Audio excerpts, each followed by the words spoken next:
This whole area is slightly less intriguing than what we find out her job is down here. You ready for what her job is? Please tell me it's just sweeping. No. Could you imagine that was like the whole point of this book of just like they're custodians. They're the Adeptus custodians with brooms and mops and shit. As a disclaimer, we at Two Orks, One Squig would like to stress the importance of freedom of opinion, freedom of speech, decrying of hate, and the non-usage of slang terms of slander in all of its forms to oppress or hinder anyone's development or progress. Understand that this is a fictional timeline based on fictional characters in a fictional universe doing fictional things. Although there are connections to humanity and humanity's beliefs are paramount to understanding the ins and outs of this universe, this is a work of fiction told through a creative lens, not indicative of our own beliefs or grievances. Remember to have fun and spread the word of our podcast to everyone curious about Warhammer 40k or the Horus Heresy. Now let's get into the episode.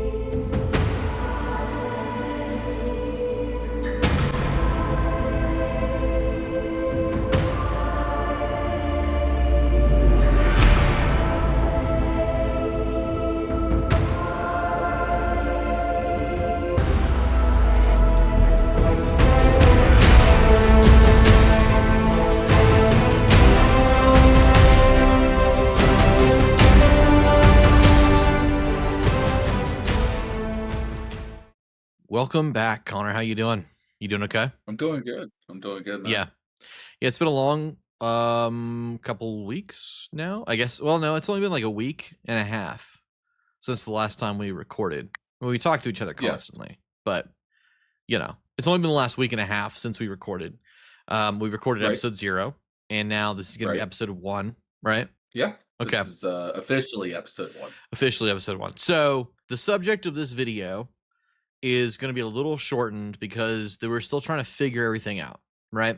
So we stated before that we were going to try and do Valdor, Birth of the Imperium, and The Last Church, but what ended up happening is what happened was so I still have a new baby. That's not going to change, but I also got a new job and we're working constantly. So this one is only going to be Valdor because this first episode, we're still trying to figure out how we want to structure these and what I should be covering, what I shouldn't be covering. So this one is incredibly extensive. I've put about, just writing the script for this and reading through the book, I've put about 12 hours into just writing this one. So that's a lot. Yeah. And Last Church is a short story, but it's not super short. It's about a quarter to a fifth of the size of the entire book of Valdor. Right. So it's a lot to continue to do.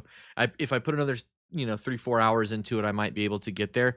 We'll get there for sure. So next episode 2 will be Last Church and a couple of other things. So as stated before, our resources, we are using a website called Horus Heresy. Horus Heresy puts the Horus Heresy in this incredible chronological order that this person has spent forever on, and I'm super impressed by it. This is the only podcast that I know about that does the Horus Heresy in chronological order. It's a massive franchise, Mm-hmm. So we're gonna get there book by book by book, and this is episode 1, Valdor, Birth of the Imperium. Are you ready for this? I am so excited for this. So what do you know? Let's ask this. What do you know about Valdor? I know who Valdor is. I know that he was searched for across the galaxy before the Primarchs were made. He was not searched for across the galaxy. He was just one of the emperors.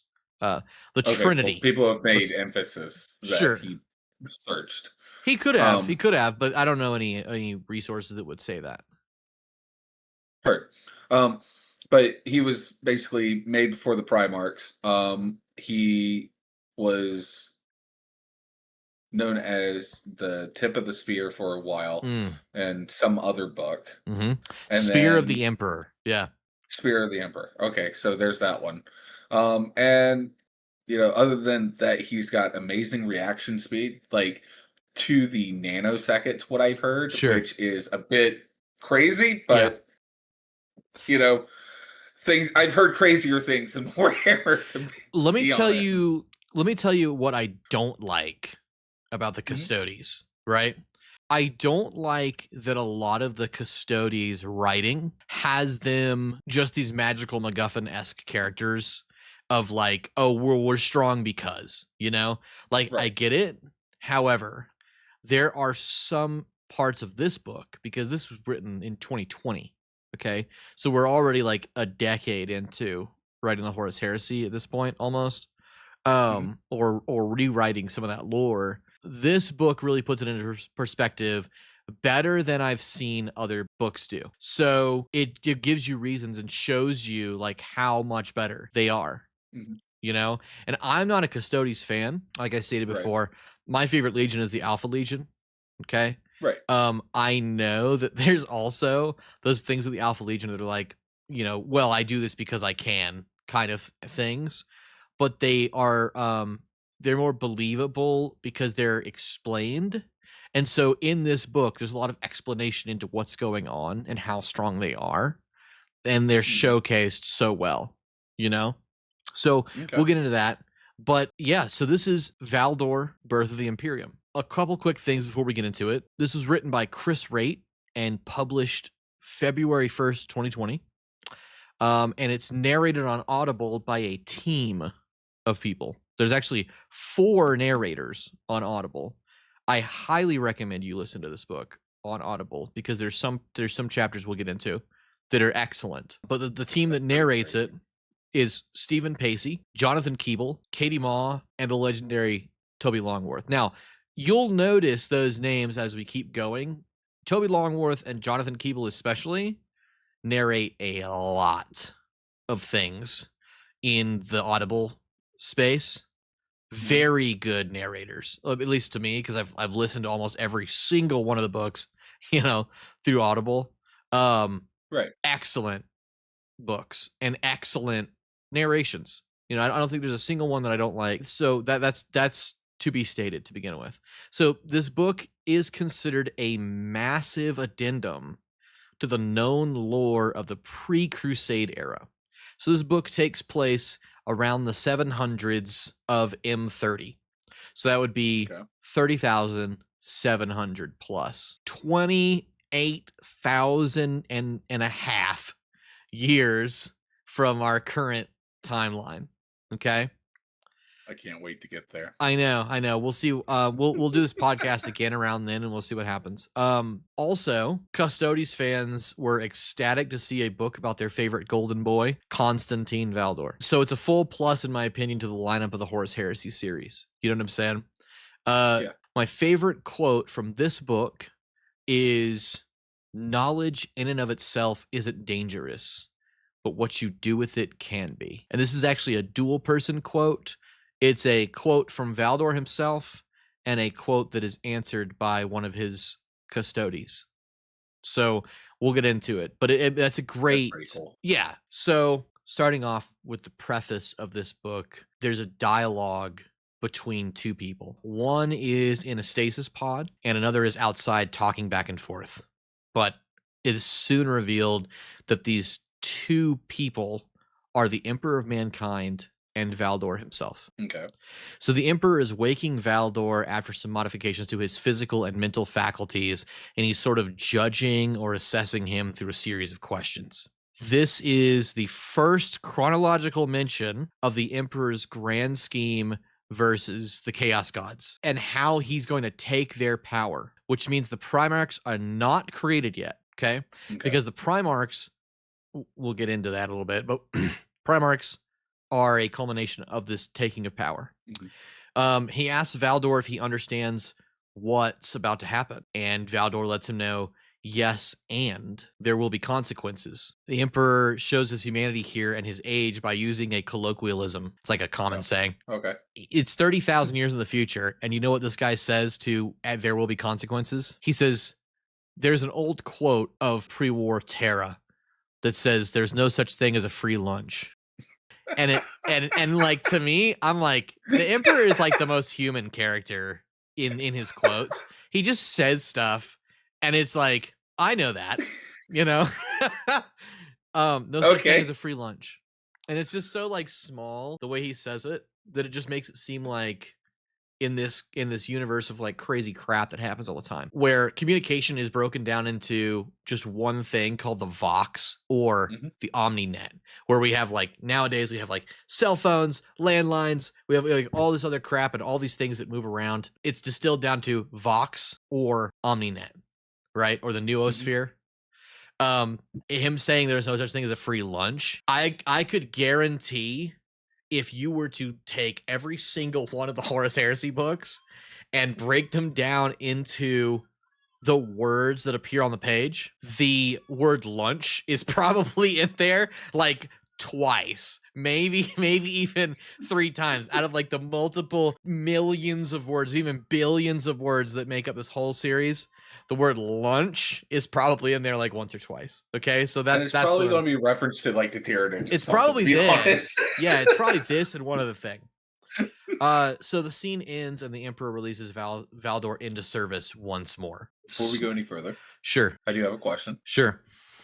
Why was Valdor in cryostasis? It's not specified. Okay. Okay. He's getting some sort of psychological or physical augmentation. It's not even really It's not really like said what's happening right now. He's like, to me what it sounds like is he's waking up and he is in the Emperor's service. Okay. He's being given these memories, given these powers to move forward. Now, the crazy thing about memories. Well, it's what it seems like, but just from the text it's hard to know. Okay. So it's being read or told like he's groggy. He's trying to get all the pieces of the facts and everything.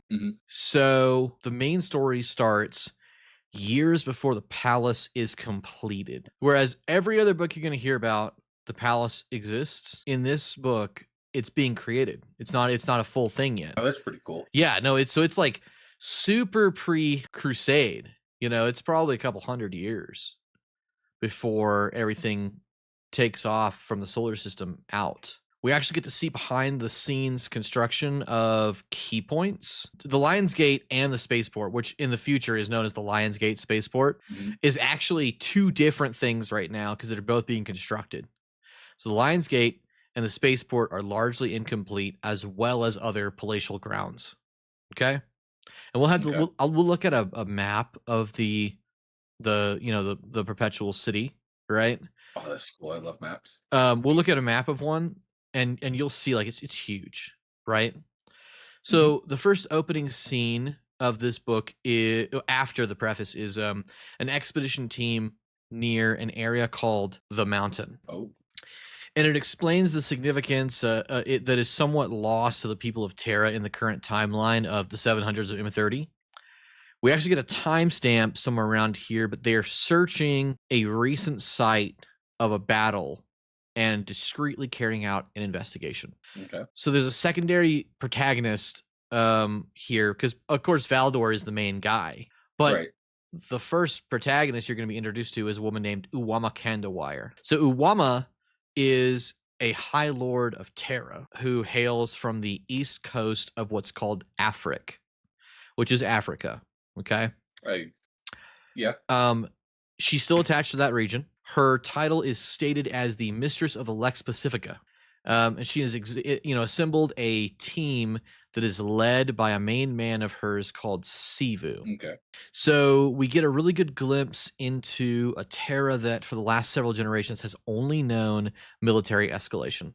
We hear about this current location in a depopulated country known as Uratu. So the place that they're at the foot of the mountain is in a country called Uratu. Okay. You can feel the age here as it comes through in genetic memory. So the characters are talking about like how old this place feels, but like something started here, like something is drawing them back as if they came from here at some point. Okay. The past of the Earth is called, quote, a blurry mass of myth and conjecture at this point. So history is very sporadic, right? As far as people knowing the place as Uratu, it was probably called something else before, but it's called Uratu now. And even though it is Uratu, it's actually completely depopulated. Okay. So it's an abandoned, ruined country at the foot of a mountain. Okay. It's hot, it's dry, it's arid, probably Middle Eastern or into Kazakhstan. A good quote about the age of this place is, quote, "You looked at the rocks here, you ran your fingers over them, and you felt where old rainfall had pattered, and the hoof prints of extinct animals were preserved, and you knew that a story had started here so long ago that its opening words would never be remembered, but that the story itself mattered, for it hadn't finished yet." That's a direct quote about this area. Okay. We hear about several other areas in the recent past to do some world building. Okay. Mhm. They say that this area is depopulated, kind of like the wild steppes of Asia, the teeming weapons factories of Europa, and the hyper cities of Pan Pacifica, which adds to the world building of what the world looks like now. Another area you're going to hear about is called Nordic. Nordic is Scandinavia, Right. much like old Albia is England, but we'll get to that later. Uwama sets down in this place here using something described very close to a cutlass steel from Star Citizen. It's a transport lighter, so you know what I'm talking about. You know, it's a transport lighter described as a, quote, "rattling hunk of poorly riveted steel." Sounds pretty close, right? It sounds like Drake. Yeah.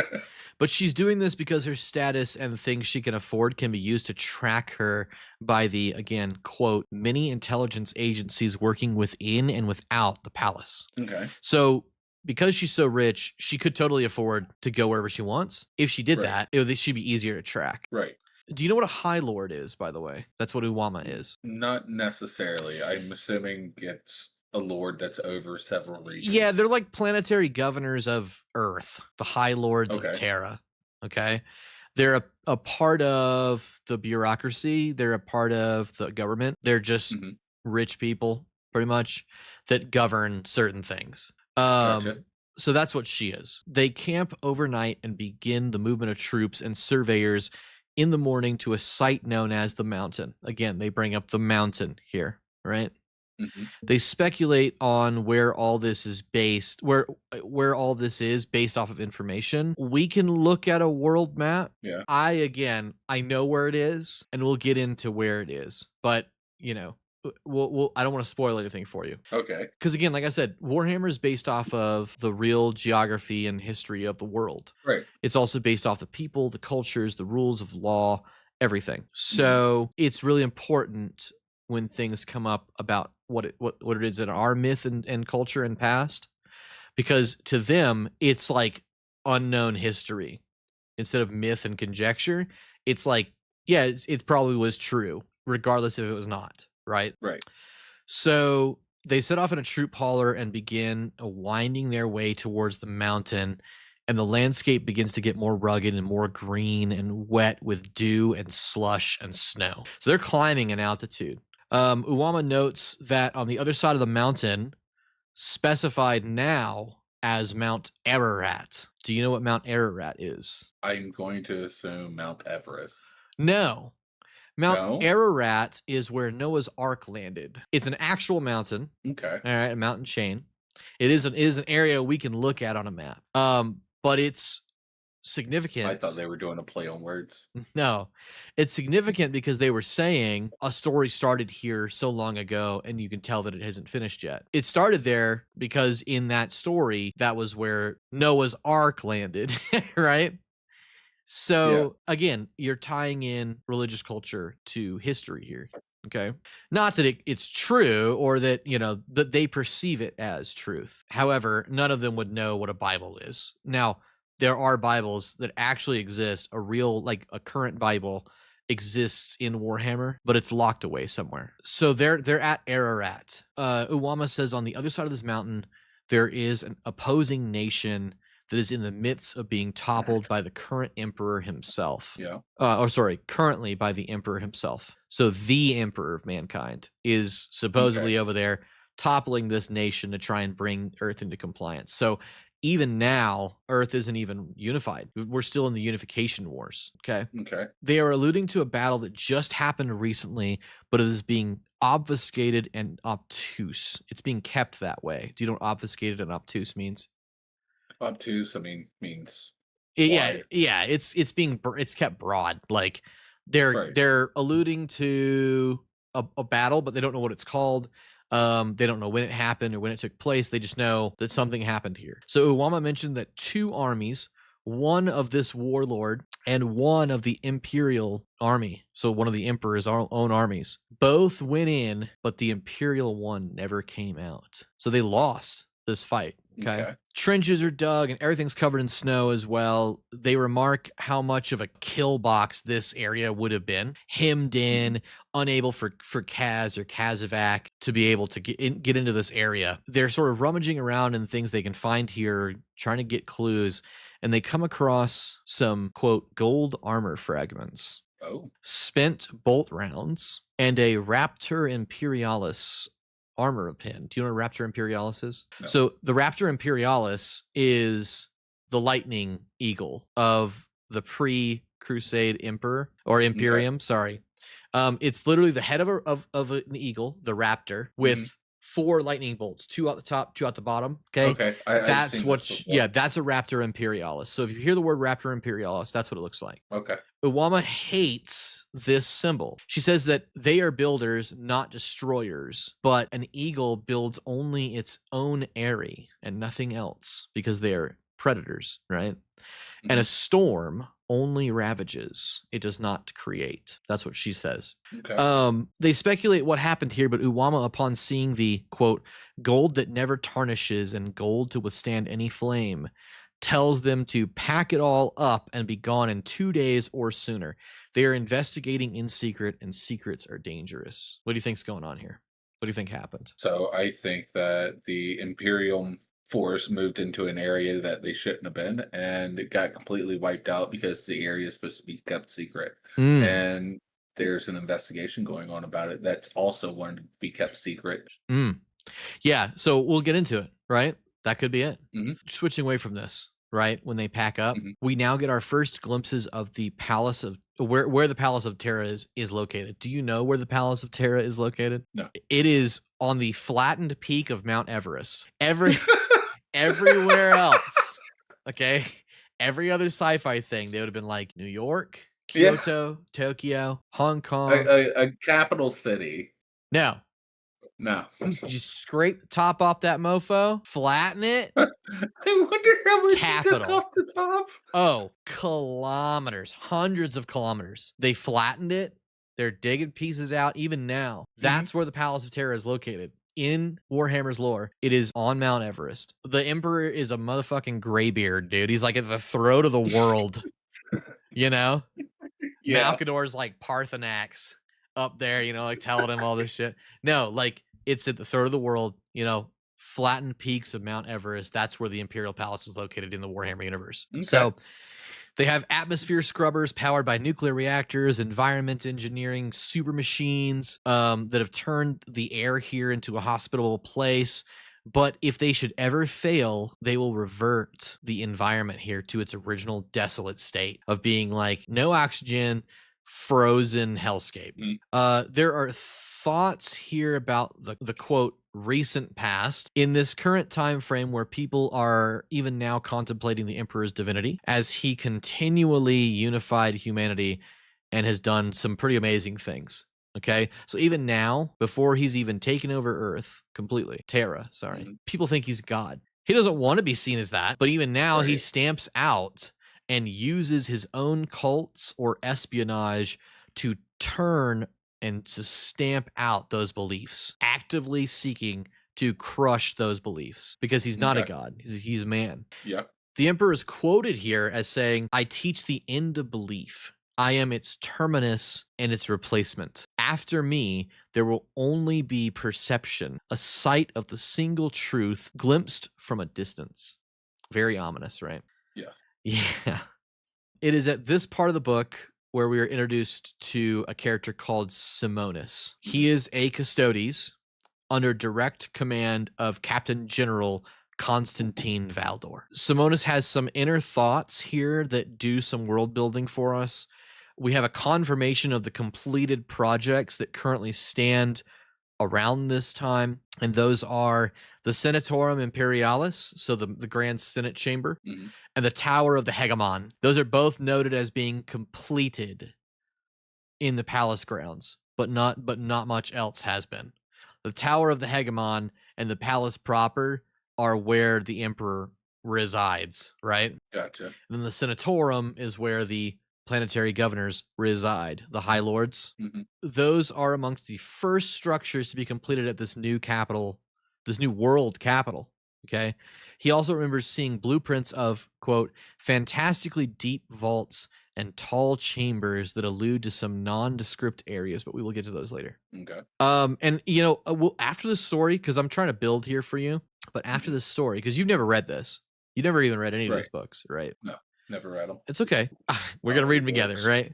The thing is, this place is massive. Gotcha. But right now, it's minuscule because there's not a whole lot to it. Simonis spends the majority of this next chapter petitioning Valdor to sanction his assassination or termination of Uwama Kandawire. Okay. You know who I'm talking about? The woman who was investigating all that stuff? Yeah. Right. So he's talking to Valdor to sanction it? Yeah, he wants him to let him do it. He wants him to he's like, give me permission to go kill her. Okay. Coming in terms, it's just something that you just talk about. So yeah, no, Valdor is not, you know about the legions. Yes. I know the Astartes. All right. Yes. Which I'm so excited for you to hear about this, right? The legions have their leaders, the Primarchs, but the Custodes technically do as well. It's not Constantine Valdor. Constantine Valdor is their Captain General. He is not what would be considered their Primarch. Their Primarch is, in fact, the Emperor himself. So the Primarch, or the Primogenitors, as you will hear them called in this book, the Primogenitors are the ones that the DNA came from. The Custodes are taken from the Emperor's own DNA. So in a way, he's their Primarch. You know, Constantine Valdor is their leader. So they have to get permission to do things through him. But they're asking him out of respect, not out of the fact that he's their father, as other legions would be doing. These guys work together to figure things out, but there's no, mix up. Valdor is not their Primarch, right? They don't even work that way, which we'll get into. Gotcha. But Simonis builds Valdor for us through his perception of the Captain General's voice. He says it is, quote, a sonorous voice, preternaturally calm, effortlessly confident, slighter than you would expect, and translucent in its own way as the unbroken snow palls outside. The voice of command, the voice of order, and the voice of infinite violence held back barely is how he describes Valdor talking to him. So super powerful, charismatic kind of a voice. Yes. And the only thing that Valdor says during this time is, come. And after Valdor says, come, like, come here, right? Don't. After Valdor says, come, right? Simonis is like, I'm gonna Simonis, after Valdor says that, Simonis puts this line out of like, this is the voice, right? He's being commanded, he's being told, he's being, he's complying. An amazing descriptor that Chris Raitt is known for. This is like the kind of thing that you'll hear a lot from Chris Raitt's writing. And concludes this segment in building how the Emperor, Malcador, and Valdor play into each other, and they form this thing called the Treyarch, or the Trefoil. The Emperor, the Sorcerer, and the Warrior. They are the three, which you may know from tarot. You know anything about tarot? Tarot cards? No. Tarot cards? You will as we get in there. Okay, because tarot, the occult, human history, all the stuff that is like occult to us is what this entire universe is built off of. Okay? This does not go away as the books go on, and tarot actually plays into these books in an incredibly substantial way. Okay. Any questions? No, I mean, it's pretty right there on the face. Like, Sure. the stories of Warhammer have influences from not just culture or wherever it's going to be, but from different aspects of how people live their life. Yeah, straight up.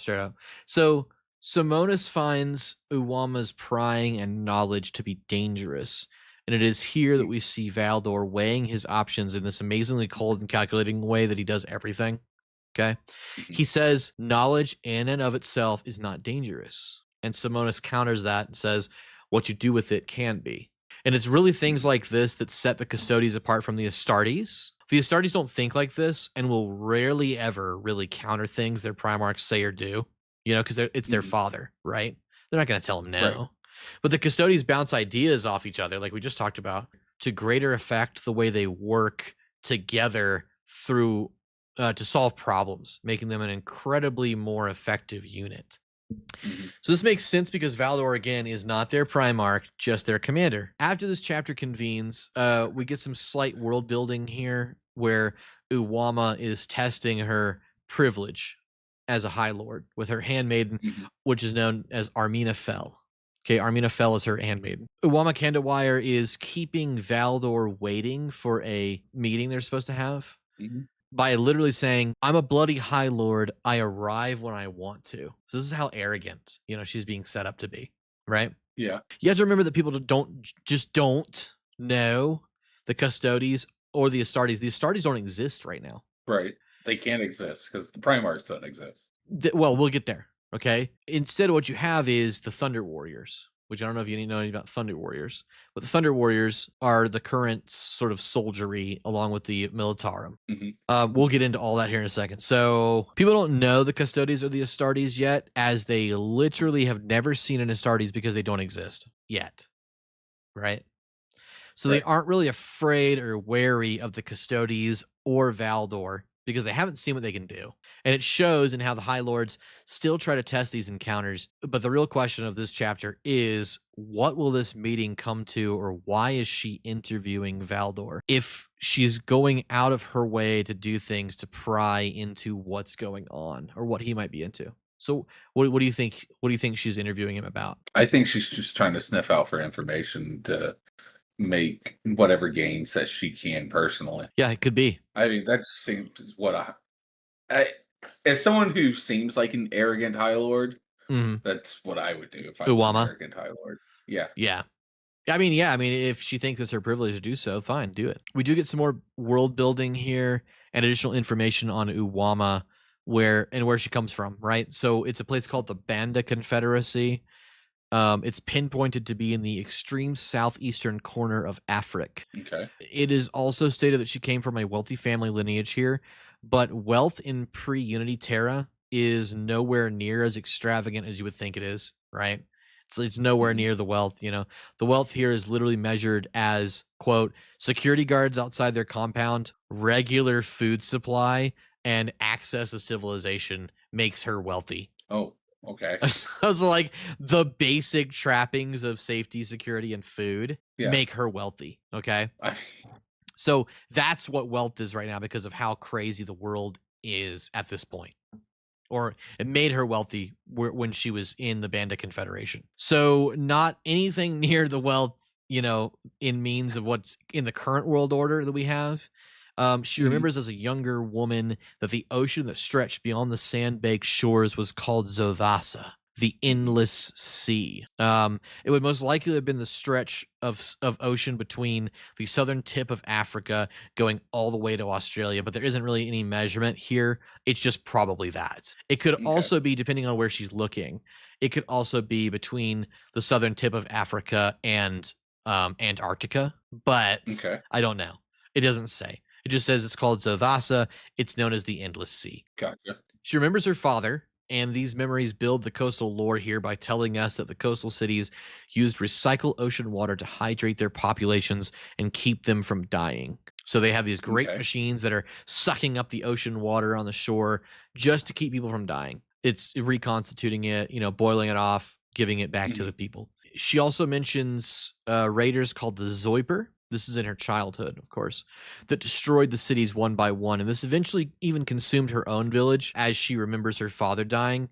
She regrets not helping because she was worried about herself as a child and her toys escaping the compound, as she was saved by a man named Ophar. So this guy comes in, Ophar comes to save her during a raid, and she's like, I'm not going to leave until you let me take some of my toys with me. And instead of checking on her father, because she's so small, she doesn't care.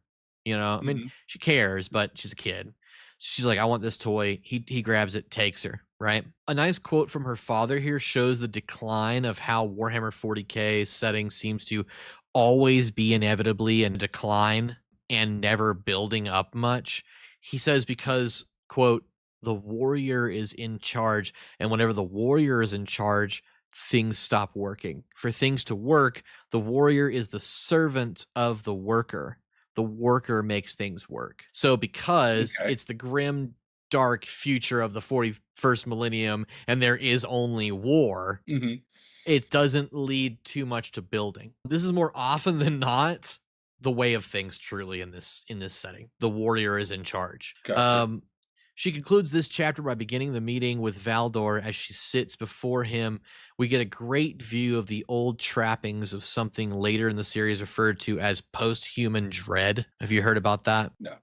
We'll get there. She sits before Valdor and starts to get nervous. Even as arrogant and proud as she is, she still feels fear sitting in front of him. Cold chills are pronounced, and her fight or flight comes into play. Just sitting in front of him. Hasn't done anything. Right. Well, I mean, he's also like 9 feet tall, right? Oh, he's larger than that. I mean, he's probably like 10 or 11 feet tall. As far as Custodes goes, Custodes are a little bit taller than average Space Marines. I mean, they'd be called Thunder Warriors at this point. The Sardi's don't exist, but they're a little bit taller. Right. He's also a lot bigger because his armor is crazy, right? So, yeah, I mean, he's like 10, 11 feet tall. She's sitting in front of him as like a 5 or 6 foot woman. Yeah, he's like double her size. So she places a recorder down and begins what becomes an interrogation or interview under formal inquiry. So she is looking for information. She is looking for information. Correct. Okay. The next chapter cuts to Ophar, the guy who saved her in the past. Well, in the current, he is recorded as still being alive and in the service of Uwama Kandawire, even after all these years. Okay. He is pontificating. I'm familiar. He's like complaining. He's like, it's long, drawn out, like, whatever. He's pontificating about the disguise he's wearing as one of the Adeptus Terra. Does the Adeptus Terra sound familiar to you? I mean, the term Adeptus does, but Terra. Sure. Terra. The Adeptus Terra is the Mechanicus of Earth. Gotcha. So before the Mechanicum was brought back into compliance with Earth, this is even before that. The Mechanicum of Mars, which would later be called the Adeptus Mechanicum. These guys are known as the Adeptus Terra, and they are essentially just tech-savvy priests. Nowhere near the technological augmentations of the Adeptus Mechanicus. Right. But a precursor, you know? Okay, so it sounds to me like the Adeptus Terra kept more of their humanoid form and had more reasons, like, oh, technology is going to take us somewhere, versus the Adeptus Mechanicus. It's like, no, I need technology to make me better. Well, yeah, and there's some other ways. There's some other reasons why. We can get into that later. But these guys are slightly augmented humans, not completely augmented humans. You know, they're essentially the Mechanicus of Earth that haven't yet reunited with Mars or the Greater Mechanicum, as it would later be known. He's infiltrating them disguised as one. He's infiltrating them on behalf of Uwama Kandawire, and he even has fake augmetics. Some are real from previous injuries, like the bone in his arm is like completely crushed because he got it destroyed when he was trying to save Uwama, and so he does have an augmetic there, but a lot of them are just fake. Like he's got like an eye patch that's got a fake eye on it or whatever. He does have some injuries, some augmentations of the flesh that are common for the Mechanicum, but some of them are fake. Ophar is searching and observing to probe into the deeper places of the palace, and he's taking picts. Picts are like pictures. Still images is what picts means. So anything that is a still image is known as a pict. He's taking pics for later reconnaissance. He seems to be following the movements of some custodies that are moving around down here and following their supplies to see where they're going. Some logistical things aren't matching up, and he's hot on the trail. So there's some stuff being moved around that he's following. Okay. He meets with someone here that's loosely called Voronchek, a code name, most likely. I mean, he states his own name to this person as being Helek, even though we know his name is Ofar. He's using a fake name. This guy Voronchek, he might also be not that. Name. Yeah, exactly. An alias. Yeah, Voron inquires snidely, which departamento are you assigned to again? You know, like trying to vet out Ofar. And Ofar replies, Departamento Misterioso, right? And like, as I'm reading that right now, I got things around my room that are kind of like floating off the table and stuff. Like a Harry Potter spell. But there you go. I was not able to find. I was not able to find anything about a Departamento Misterioso. So I don't know if that's just him being like, "Hey, you fucking, Departamento Misterioso." You know what I'm saying? I don't know if it's a joke or not. Well, I mean, of course, you're not going to be able to find anything on it. It's mysterious. It's mysterious Departamento. If anyone listening, does have any lore about the Departamento Misterioso, please attach it in a comment or let us know somehow, because I wasn't able to find anything about it, so I think it's a joke. Departamento Misterioso. 2 swishes and a flick, right? The two exchange information about munitions and armor and guns that seem to be curiously devoid of pilfering. Everything they discuss, everything gets pilfered in a government this big, okay? So any supplies going anywhere, someone takes a cut. But even this massive amount of supplies that seems to be moving without anyone batting an eye isn't losing a single bullet or a single piece of armor. What do you think about that? I think that's some pretty scary stuff. Where do you think the supplies are going? You said that Thunder Warriors were following the supplies, right? The Legio Contagious, yeah. Okay, so I would assume that they're probably supplies for the Imperium. Could be. So this next chapter is one of many, but the audible version of this chapter is probably the best in my opinion. It really does it justice. So many of these chapters that are when Uwama talks to Valdor, they are done with 2 voice actors specifically for these parts in a noir-like interrogation where it's like got a filter over it, like someone's playing it through a recording, and you hear like the like when people are like moving in between talking, Yeah. Super well done. And even after we do all this, and if you wanted to hear it someday, I would just let you listen to it if you wanted to. Excellent way to do this. So I love noir. It's done so well. I really suggest listening to the book if you have the chance, or anyone out there, if you want to listen to this book, it's a great listen. This first part of the interview, though, begins with a question about something called Mullen Sin. Okay.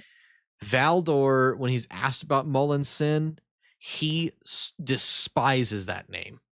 He like physically recoils from it. And he says it was 126 years ago when he heard that name last from the current. He calls it a confederacy of states that banded together during the worst years of anarchy. Okay. He also places Mullen Sin in the Nordic area of Scandinavia. So it was like a rebellious city or a rebellious civilization in Scandinavia.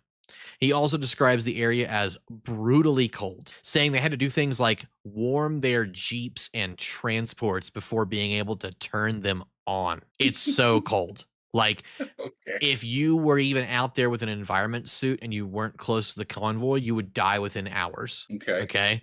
It's that cold out there. So it's completely, it's freezing. The Battle of Mullen Sin was, in fact, the first major campaign where an entire legion of Thunder Warriors were deployed.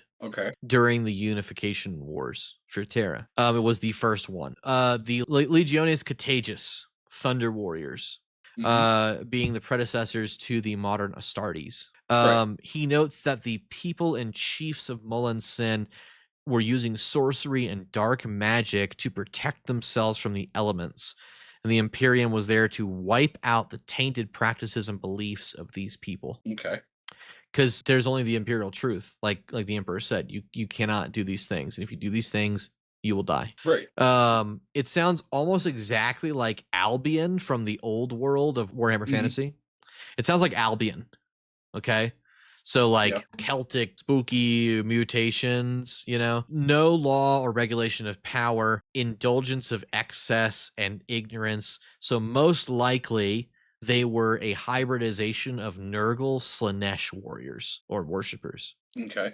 So think both grossnesses wrapped up in one civilization, right? He notes all I can think of is Nurglings. Yeah, but Slaneshi, like slutty Nurglings. Purple. Yeah. Purple Nurglings. He notes that the Iron Lords were the legion of Thunder Warriors that were unleashed and describes them as proto Iron Warriors.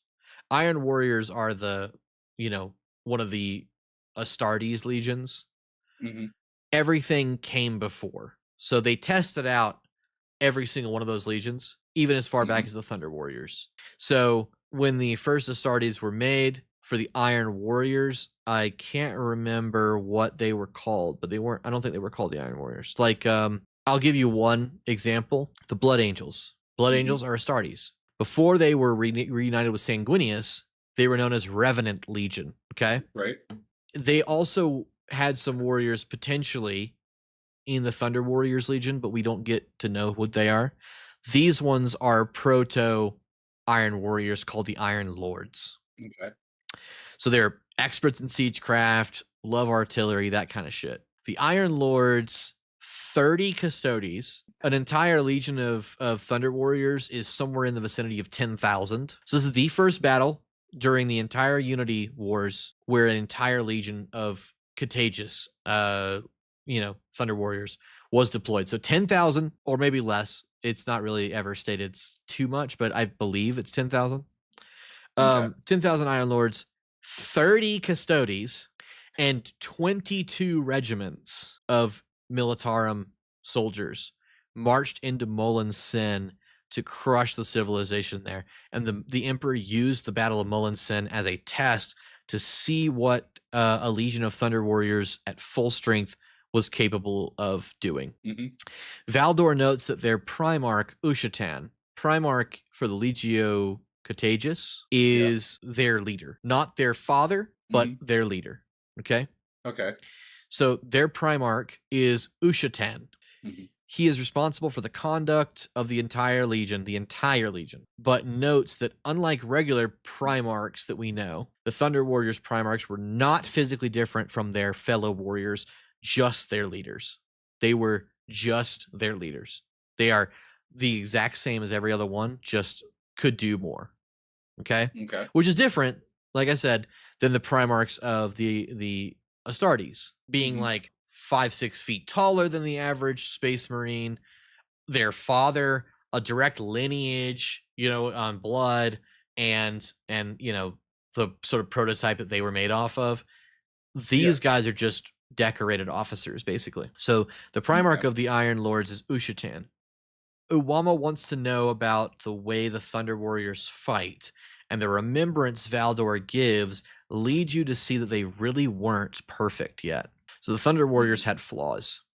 The Thunder Warriors, tell me if this rings a bell. Okay. The Thunder Warriors loved killing and blood spilling and battle and yelling. They loved it, right? Loved it. He describes the enemy as despicable. These people from Mullen Send. He says he describes them as despicable, or, quote, little more than men stitched together into the mockeries of the human form. Some were even encased in machines and goaded into war with pain amplifiers. These are the people they're going up against. Okay. Right. Pretty metal. Yeah. Real horrible shit. You know what I'm saying? It said some were even molded into new forms, swapping their dignity for a feral kind of strength. It was barely even human.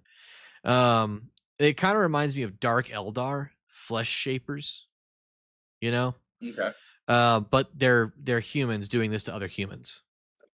The unenhanced troopers began to suffer attrition in the hundreds as the taint of chaos, he doesn't call it chaos, we know it's going to be chaos.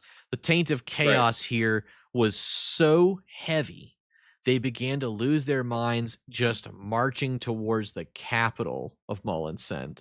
Without even being in the battles, they were losing warriors marching into Molinsend. The Thunder Warriors seemed initially unaffected. Right.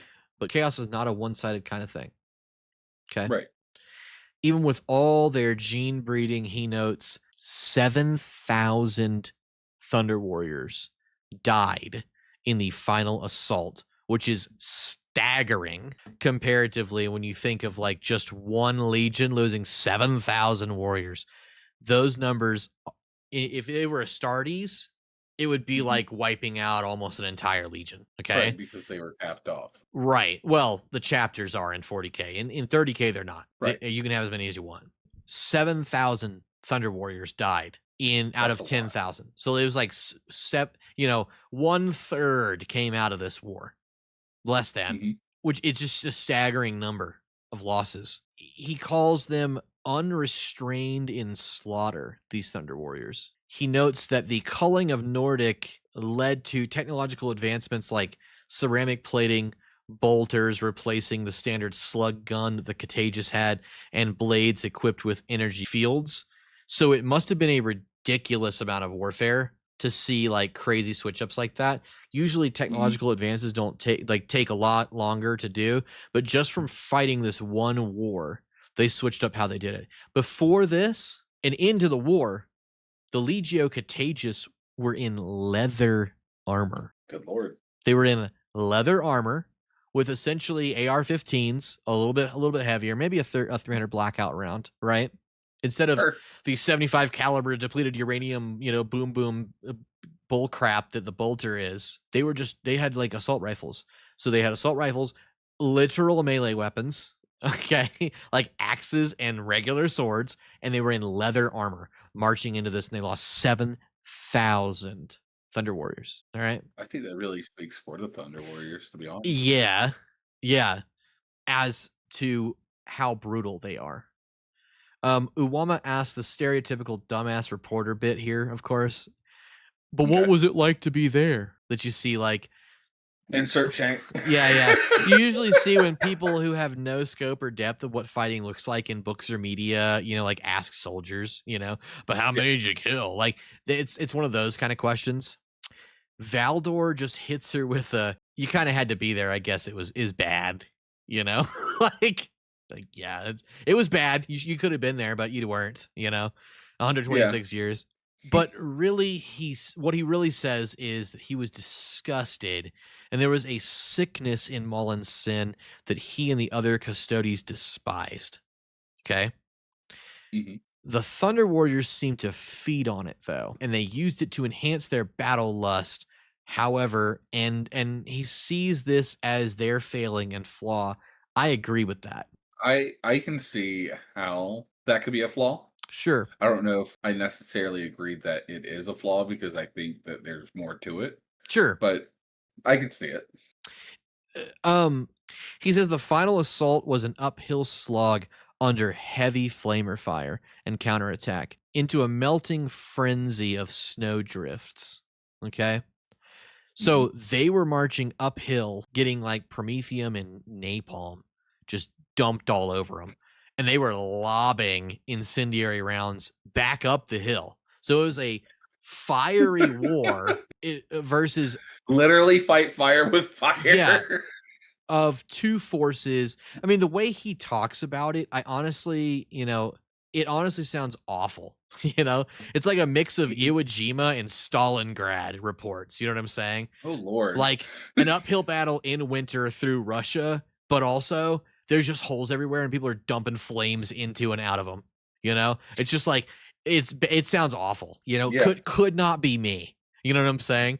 Would not have been quite me. literally. Yeah. I tell you what I'd look like if I was in the Battle of Mullinson. I'd be like dead, you know? Man, if only I had a little bit of ash. Yeah, exactly. I mean, the Thunder Warriors broke in and essentially killed everyone, even those that didn't seem corrupted. But I honestly agree with that. I mean, look at the rest of the civilization and how they treated their people and what they were doing. I would have done the same thing. Oh yeah, I mean, it's my understanding that this is part of the Unification Wars. They went there because they felt that there was like they were rebelling, and then when they got there, they realized it was chaos. They don't know it's called chaos. It's chaos, like you said. We already know what it is. And at that point, the Thunder Warriors were just feeding off of that rage, and it's building, it's building, it's building. You know what I'm saying? Yeah, everything's gone then. Yeah, there's no stopping it. It's full wipe, clean slate, start over. Valdor says after the battle, Ushatan was laughing and ecstatic. He called him, quote, the ghost of all murders. It's pretty hard. Valdor sees this as troubling, like they had unleashed something within Ushatan and his warriors. At the end of this chapter, Valdor goes quiet, and Uwama ends with, where did this feeling lead you? You know, where does this feeling lead you? It does not get an answer as the chapter ends and Uwama is dismissed by Valdor. He doesn't want to talk about it anymore. Makes sense. So the start of the next chapter here, Ofar returns to Uwama with information he has, and this plays out in several ways. He reports that the number of custodies in the palace compound is dwindling, and they seem to be getting reassigned discreetly to cluster under the Senatorum Imperialis compound. Okay? He says they are literally disappearing underground. He can't follow them. He suspects that Valdor is back now from his outward campaigns to fill in gaps on slacking custody shifts. Yeah, right. Yeah, right. Okay. Yeah. Okay. Yeah, they're slacking. Okay. Yeah, they're slacking. Now, again, like I said, they don't know these people. They don't know the custodies, you know? So they're like, oh, they must be slacking off. Right. These 11-foot tall abhumans. Bunch of slackers. With this information, they hatch a plan, thinking that there aren't that many custodies to watch them. They're going to infiltrate some of the less guarded areas and investigate with a paramilitary group.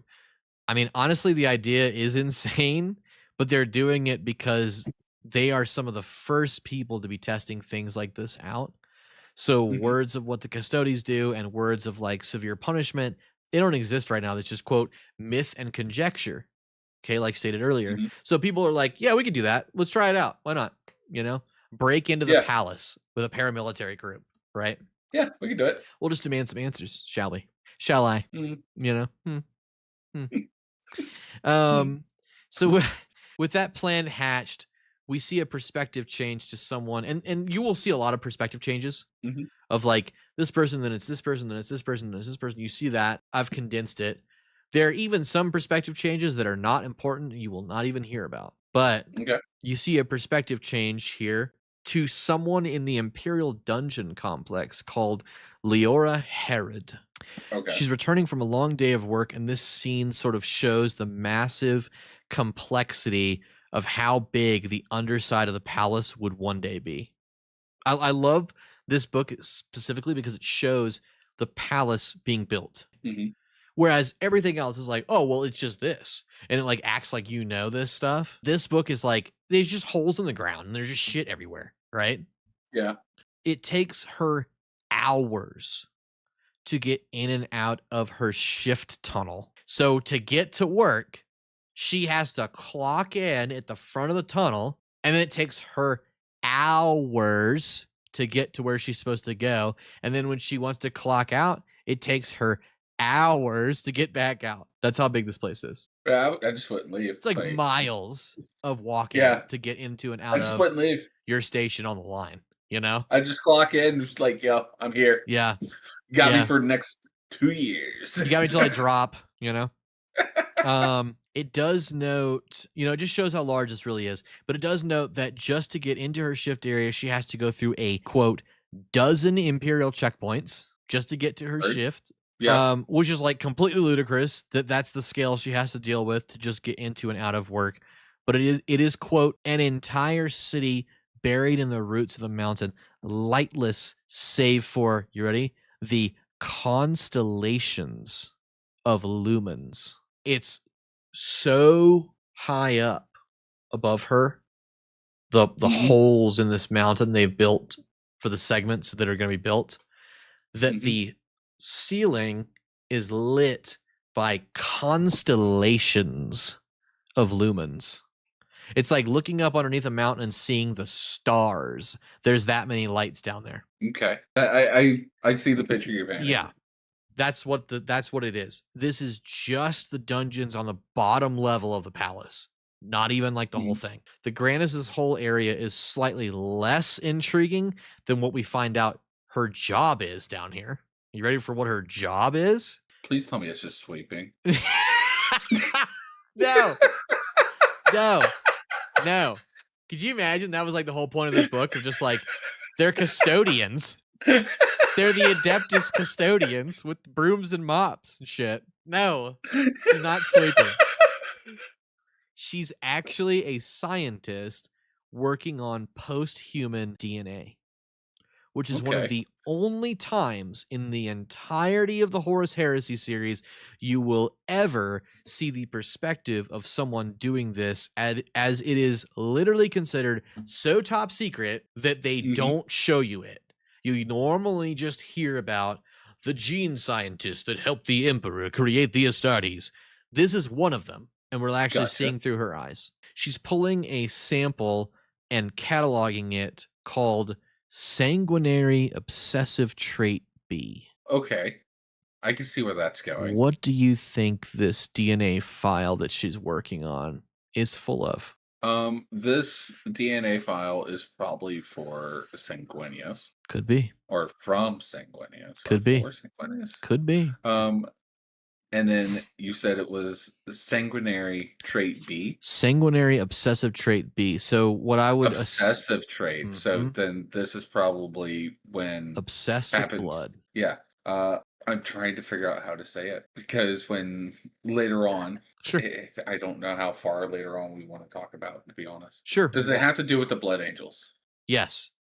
Yeah, it does. So is it because they don't have anyone to follow, their whole cognitive self starts going haywire and they go into a blood rage, right? Yes and no. I mean, there's some parts of it, but Sanguinary Obsessive Trait B reads more to me like they need blood, or they are obsessed with blood, like vampiric. That's what it So, and if you know anything about the Blood Angels, you will know that probably lines up. I know a little bit. Sure, of course. That's okay. I think I know too much about that. We will get there for sure. Okay.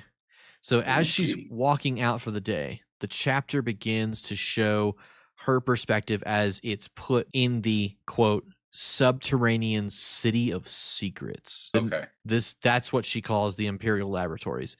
As the chapter ends, she is ambushed by someone, a gigantic golden clad warrior named Simonis. He corners her as the chapter ends with him saying, "I think it's time you and I spoke candidly." Ominous. Ooh, you know?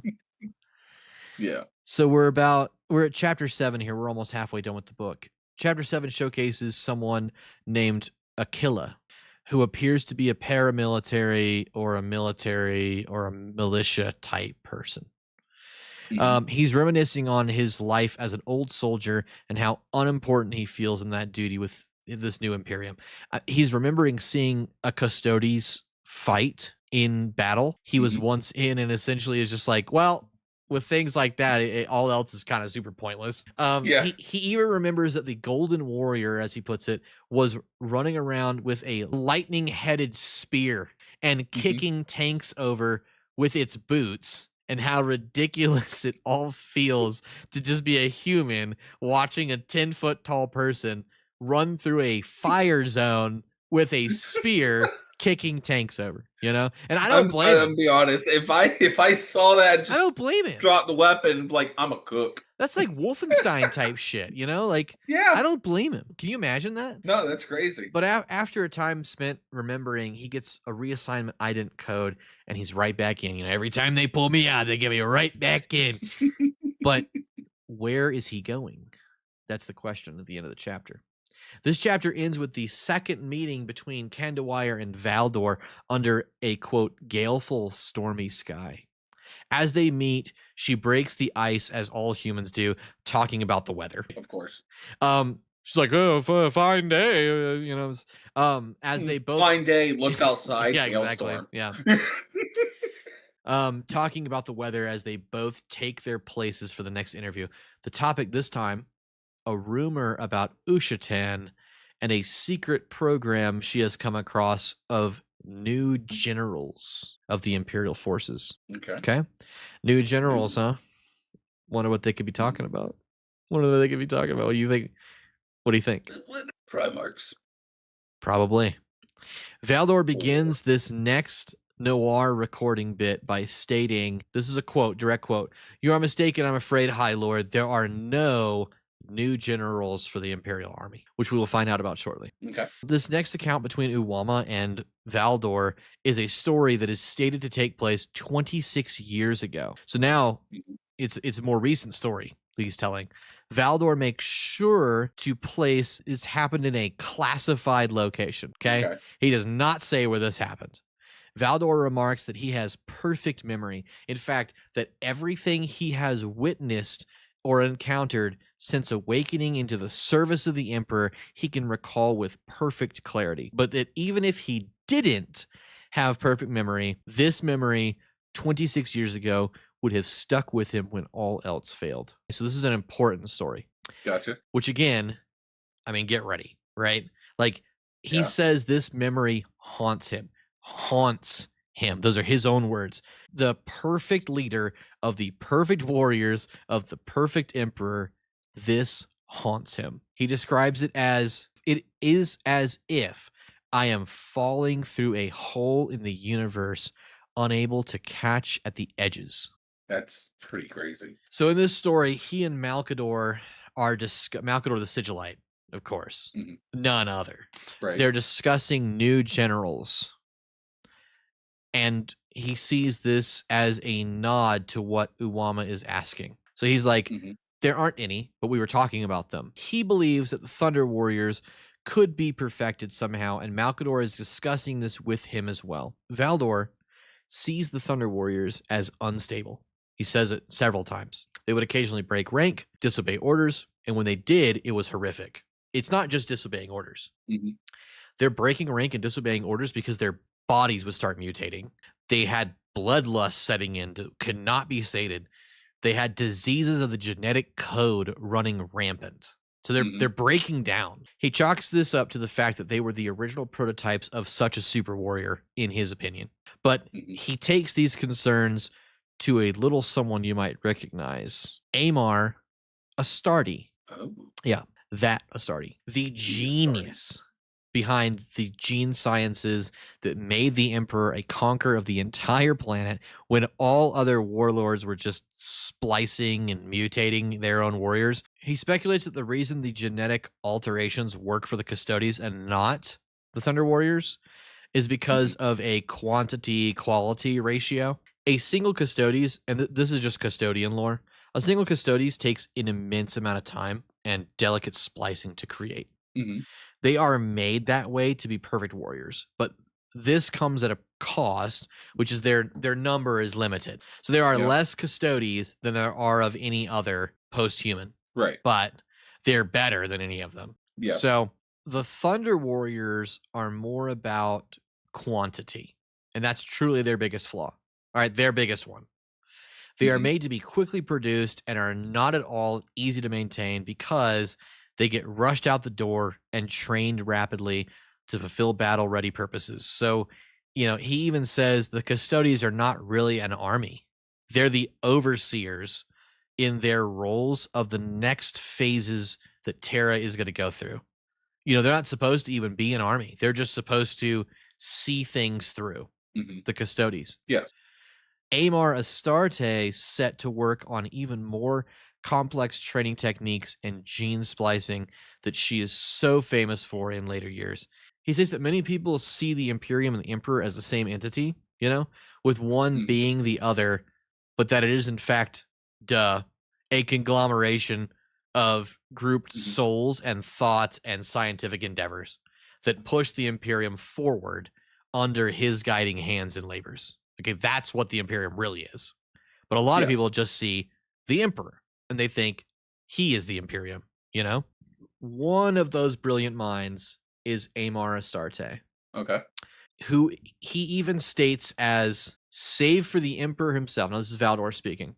Save for the Emperor himself, no one alive on this world understands the ways of gene manipulation more than her. That's pretty impressive. I know, which is truly high praise coming from Valdor. I mean, she has his respect and his admiration. But the next part of the story gives him pause, which disturbs Uwama Kandawire. Valdor gives an account of certain chambers inside the deeper Imperial dungeons where the gene labs are located. Okay. So he recalls alarms and feels guilty that he was so far away when things went wrong. He does say that even the Emperor, who was at the heart of everything he's about to talk about, even the Emperor was unable to stop what happened. So it's truly a powerful happening that we're about to talk about. Okay. They arrive to help the facility, and he recalls that they are it's just in complete disarray, scattered with bodies. Even Custodes are dead. They have no signs of breach or combat. They're just dead. And these are Custodes. As they run through and move through the choking rubble, he can feel the power of the Emperor getting stronger and stronger as he gets closer to the labs. So he knows that the Emperor is down here, because he can feel him. Finally, they arrive at the area that the alarms are going off, and he cuts the information. He stops the story right there. He's like, oh, we're about to... Wait a second. Right? He cuts the information off what we're about to see. We know what this is. Do you know what's happening down there? Not entirely, no. Okay. We'll get there. And when we get there, I'll bring it back up. All right? Okay.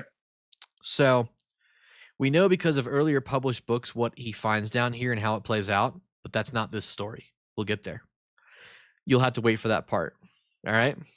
Okay. He does state that the greatest of the many chambers was, quote, completely lost to us. He looks inside and sees, quote, 20 vessels robbed of their contents, with lightning still snapping from vein to vein. Okay. 20. Not 18. 20. 20. Okay. He turns away until Astarte pushes him onward to see what they can salvage. And they come across a room of vials that Astarte starts rapidly rushing to save. We know what these are, but you can give a guess if you would like. What do you think they're grabbing off the shelves here? I mean, vials of DNA from the 20 vessels that were taken. So he says it was almost a complete loss, but just enough survived to be able to salvage the project. Not in its perfect entirety, but enough to work with as they all extract from the burned out vaults. Uwama, of course, not able to see through his perspective of what Valdor remembers. She's asking, why are you telling me this? She's actually a really well written character, but she's just so dumb sometimes, right? Why are you telling me this? Honestly, her writing is so arrogant, it's great. But Valdor replied, you asked.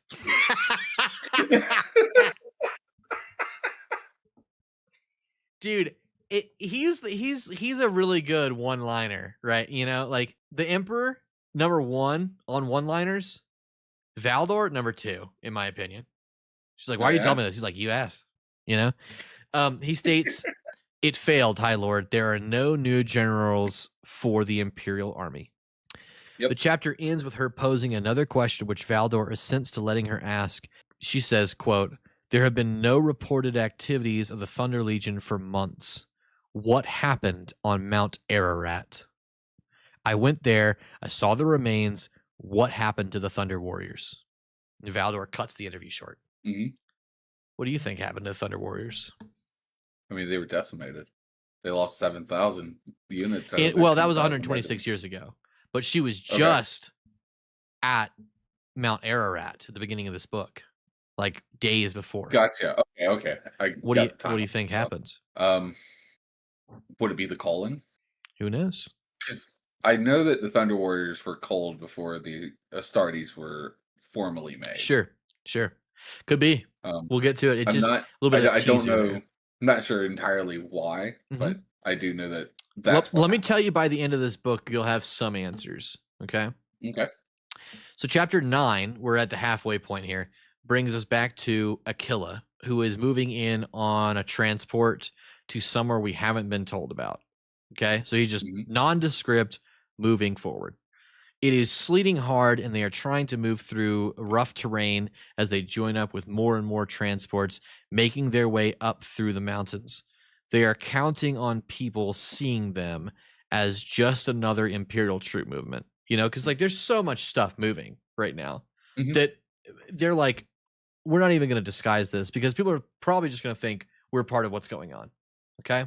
Right. It appears to be going well, as there are no forces rousing to stop their movements. Again, another problem with an army and a bureaucracy this large is that you can do things like this without people asking too many questions. As they make the last climb, he remarks, feeling the terrain shift from uphill to downhill as they all just hope no one stops them. So they've come up, now they're going back down. So they've gone up and over a mountain. Right. Their hopes pay off as they roar their way towards the Lion's Gate in their fast-moving convoy. They are moving to assault formation. Okay. The perspective shifts here to Uwama again, and she notices the palace is beginning to mobilize. It is revealed the assault convoy is under her command, and she's excited that her mercenary group is succeeding at its first mission parameters. It is a bold strategy, right? To be assaulting the palace, regardless of who you are. It's bold. We still don't know what they're doing or what they hope to find or what this is all coming to. But Uwama sends Armina Fel and Ofar away as she climbs into her own transport with her own bodyguards and is presumably getting ready to rendezvous with the assaulting party to mobilize towards the objective together. She hands Armina a blood-coated cipher chit that has all the information she's been gathering should something happen. Armina is to use the information to their advantage if she dies. Like, if I die, here's all this stuff, take it. There's an amazing quote here that showcases how lost knowledge of things, that we take for granted is here. Uwama says, there's a saying that my father used to say, and her father was from Africa. When the elephants fight, the grass gets trampled. I mean, it's good. It's a good saying right now. I'm giving you this information because I know that if something bigger is happening, I could die. So I'm handing this off. But because there's such a loss of like information, freaking Armina hits her with what's an elephant? They don't even know what an elephant is. And Uwama goes, I've never been sure. Oh my God.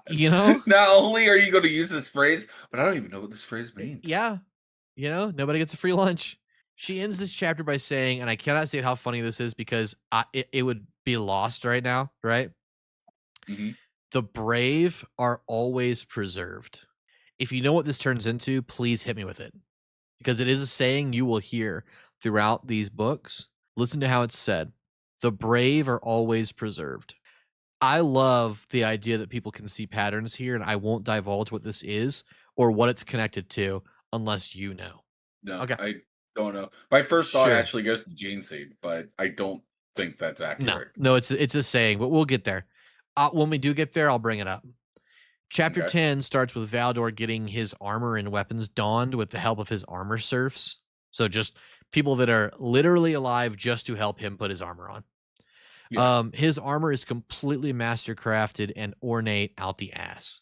It is Mhm. described as, and this is a direct quote, every sinew link, every fiber bundle, every synapse jack, they were all works of art, tailored to him alone, wearable by no other soul.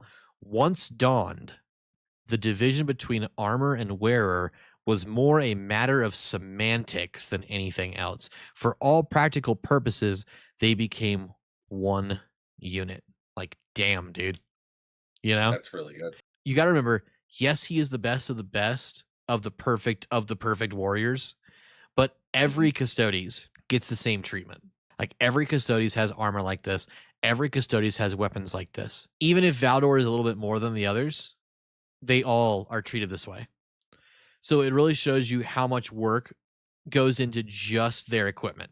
Mhm. It talks about them being obsessed with their armor and where they customize it to make it a seamless melding of man and machine. And he's musing about how invincible he feels in this amazing armor, and even Mhm. remarks that it is just a feeling. He is totally capable of being killed. Okay. It just never happens. He Yeah. muses about this. He muses about questioning this feeling with the emperor himself and arguing with him, saying, quote, there is surely such a thing as too much power. Over concentration in a single soul brings risk. I agree with this, but the emperor, the god of one-liners, right, Mhm. hits him with this steely gaze line, right? He says, you do not know what you will be expected to face. Ice fucking cold, dude. That's some deep stuff right there. You're overpowered right now, but you don't see as far as I do. Mhm. He is halted in his musings by Simonus, who contacts him through through the Vox. Okay, Yeah. Simonus summarizes that Uwama and her forces are moving on the palace. Okay, Mhm. and they will be ready to intercept it within the hour. This honestly just goes to show that the Custodes know everything about the palace, at least Yeah. currently. Simonus also says he detained an operative, quote, operative, working on the core sequencing program, Mhm. who knows just enough to have been detained by him. He identifies her as Leora Herod, technician class Tertius. So she's a class 3. Okay. Valdor immediately, like a machine, profiles her. He says, Albanian by name, with a heritage, King Herod Mhm. of biblical Herod, Albanian by name, with a heritage. So he notices her last name, is immediately able to place her, and I assume this is because of her name alone, and it just shows his vast stores of knowledge. He Mhm. gives Simonus full sanction to move against the perpetrators, though he tells Simonus he will not be joining him as he has his own storms to quell. Okay. So the perspective shifts to a more intriguing persona, Amar Astarte herself. Mhm. She's alone as she comes to meet with someone named Iliad, who reports to her, quote, as ordered. So she asked for him, he showed up. As she turns to meet him, we get a descriptor of her. He saw again the gray flesh of her hairless face, sunken across prominent bones, wrinkled with desiccation. Ew. Yeah. She old. Okay. Yo.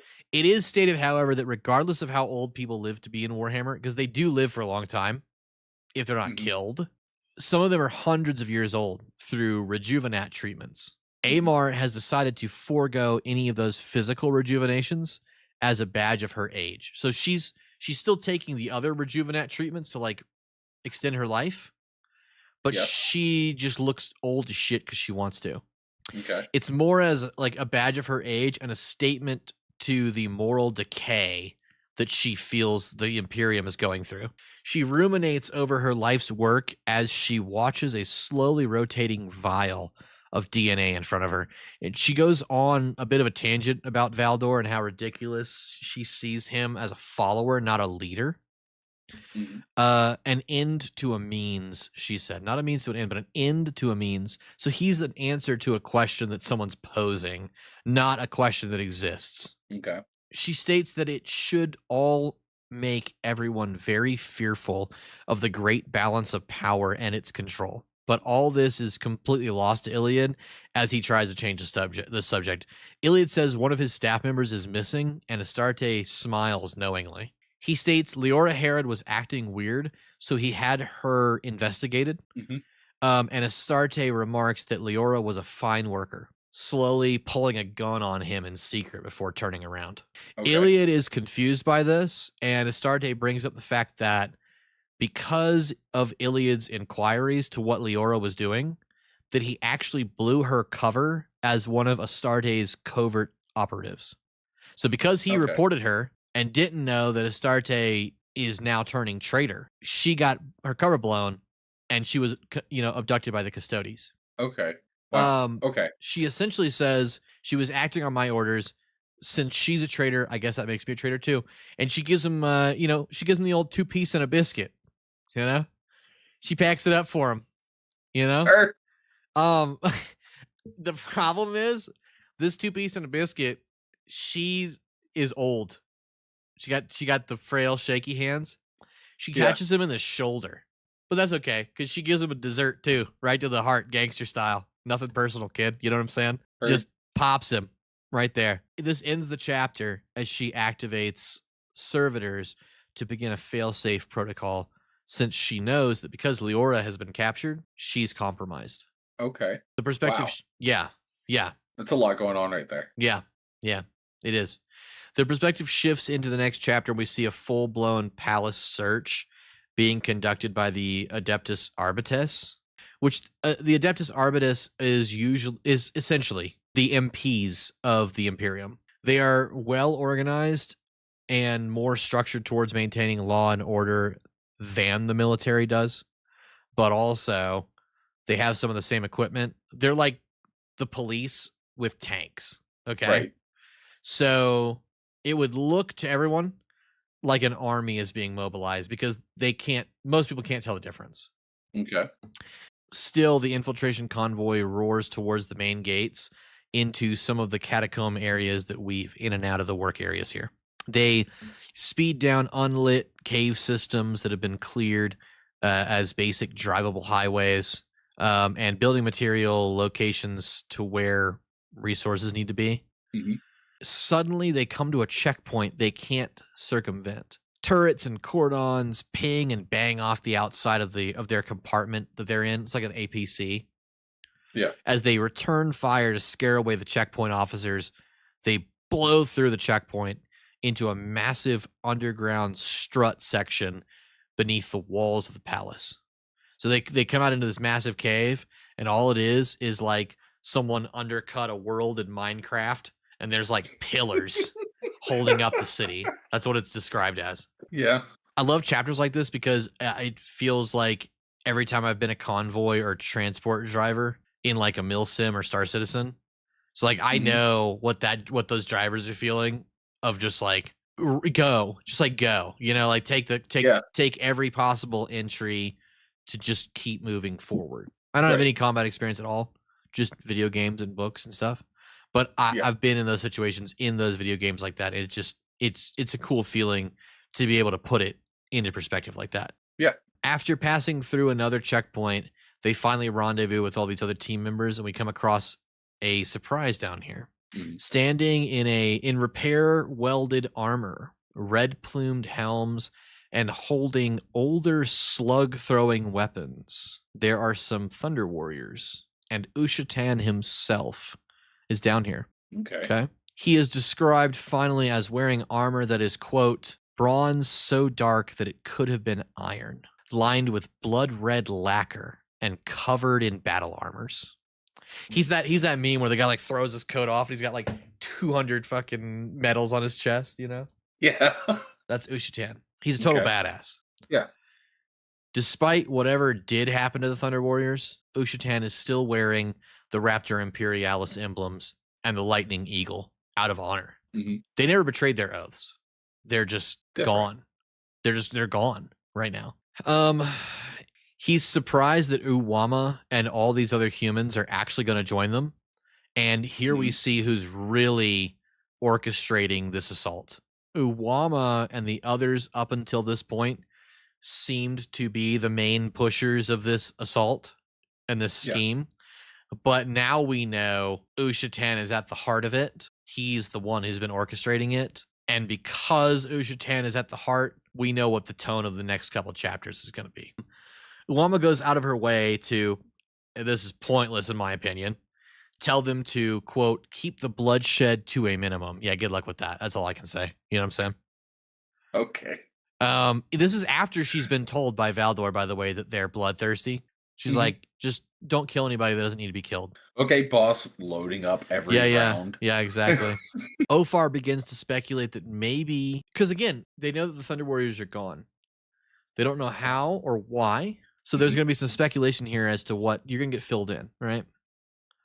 Ophar speculates that maybe the Custodes were the ones that killed off the Legio Contagious because they were jealous, essentially. The Contagious are seen as the heroes of the Imperium. There's propaganda of them with like kids, roses being thrown at them. They're gladiators, you know, like they are the people's heroes, but the Custodes aren't. So Ophar is like, maybe the Custodes killed you guys off because they were jealous. It's honestly touching. You know, it's touchingly human to write him this way because grimdark is what we're dealing with. Yeah. But the whole idea of like, maybe they were just jealous. That's such a petty, like small thing compared to what is actually going on. Yeah, I was just thinking, I don't think that the Custodes would do that just based off jealousy. Right. Sure. There's got to be more to a means to it. Sure. And whatever the idea behind why it happened, the annihilation, which it's now called the annihilation of the Thunder Warriors. So we are confirmed they're all dead except for these ones here. The annihilation of the Thunder Warriors is in the last battle at Ararat. Doesn't make sense to anyone in the conspiracy, and we see that the roster of people we thought were involved, it's actually much bigger. So as they're all rendezvousing down here, they are one of like dozens, maybe even like hundreds of other groups that are meeting down here. Okay. So there's like an army forming to go assault the palace to find out what's going on. Yes. It seems there is an entire rebellion down here. You know, pretty much every branch of society that is meeting here to march on the palace for answers. Military units and armor. Concerned or enraged citizenry. Surviving Thunder Warriors. And even representatives from the Imperial government are gathered here to join in whatever is coming. And they seem to be basing their entire assault on the idea that there are so few Custodes and so many of them that they see it as easy work, right? Right. Yeah. There's so many of us. There's only like 100 or so of them. How bad could this be? Yeah. The odds are 1 to 140. Sure. The odds are now even. We will see how this plays out. Sure. Ophar sets himself up using a spotter scope to watch how it plays out from a distance and help Uwama again if needed. But what do you think happens when Ushatan and his ragtag army walk right up to the gates of the palace? What do you think happens? The answer will surprise you. Okay. They walk in. Nothing happens. They walk right up to the palace gates. Nothing happens. The gates remain shut. No one even comes to see what they're doing. Ushatan is like standing with his battle standard and his sword in the open in front of the gates. Nothing happens. So what do you think he does? Please tell me he knocks. He blows it up. He starts blowing it up. He blows holes in the defenses with explosives. Ophar, though, through his spotter scope, he's like, something isn't adding up here. He's watching the gates to the Senatorum Imperialis get destroyed by Ushatan and some Thunder Warriors and other regiments, like, dozens of vehicles, hundreds of warriors, maybe even thousands, and nothing is happening. Right. So the start of this next chapter goes to a person we haven't seen yet. And based on how late in the book this man is introduced, you can guess what's going to happen to him. Okay.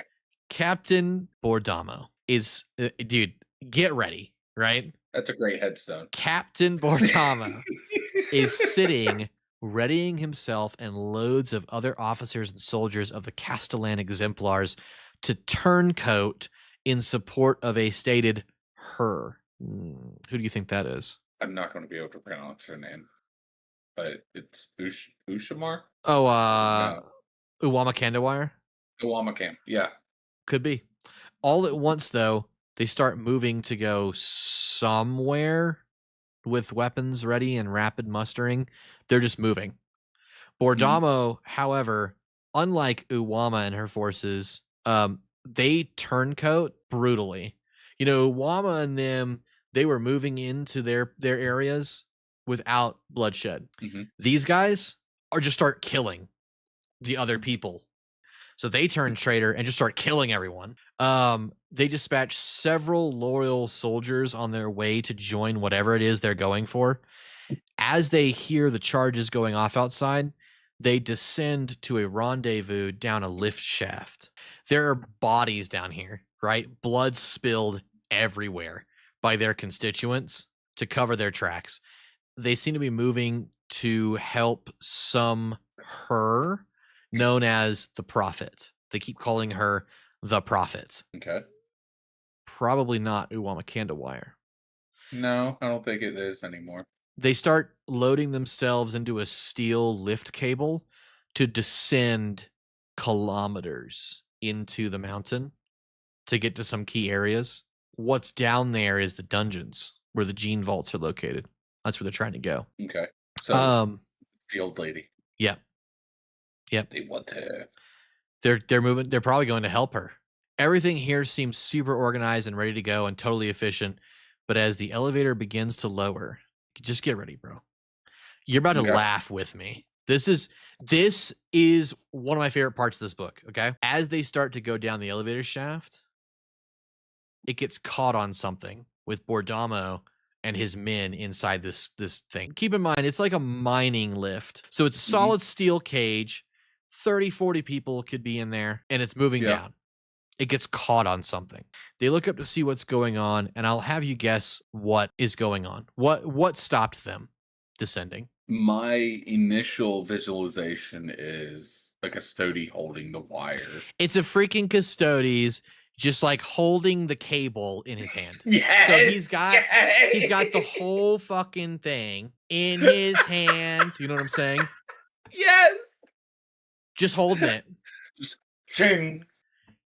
The whole thing is full of people. It's also a multi-ton steel car on a chain.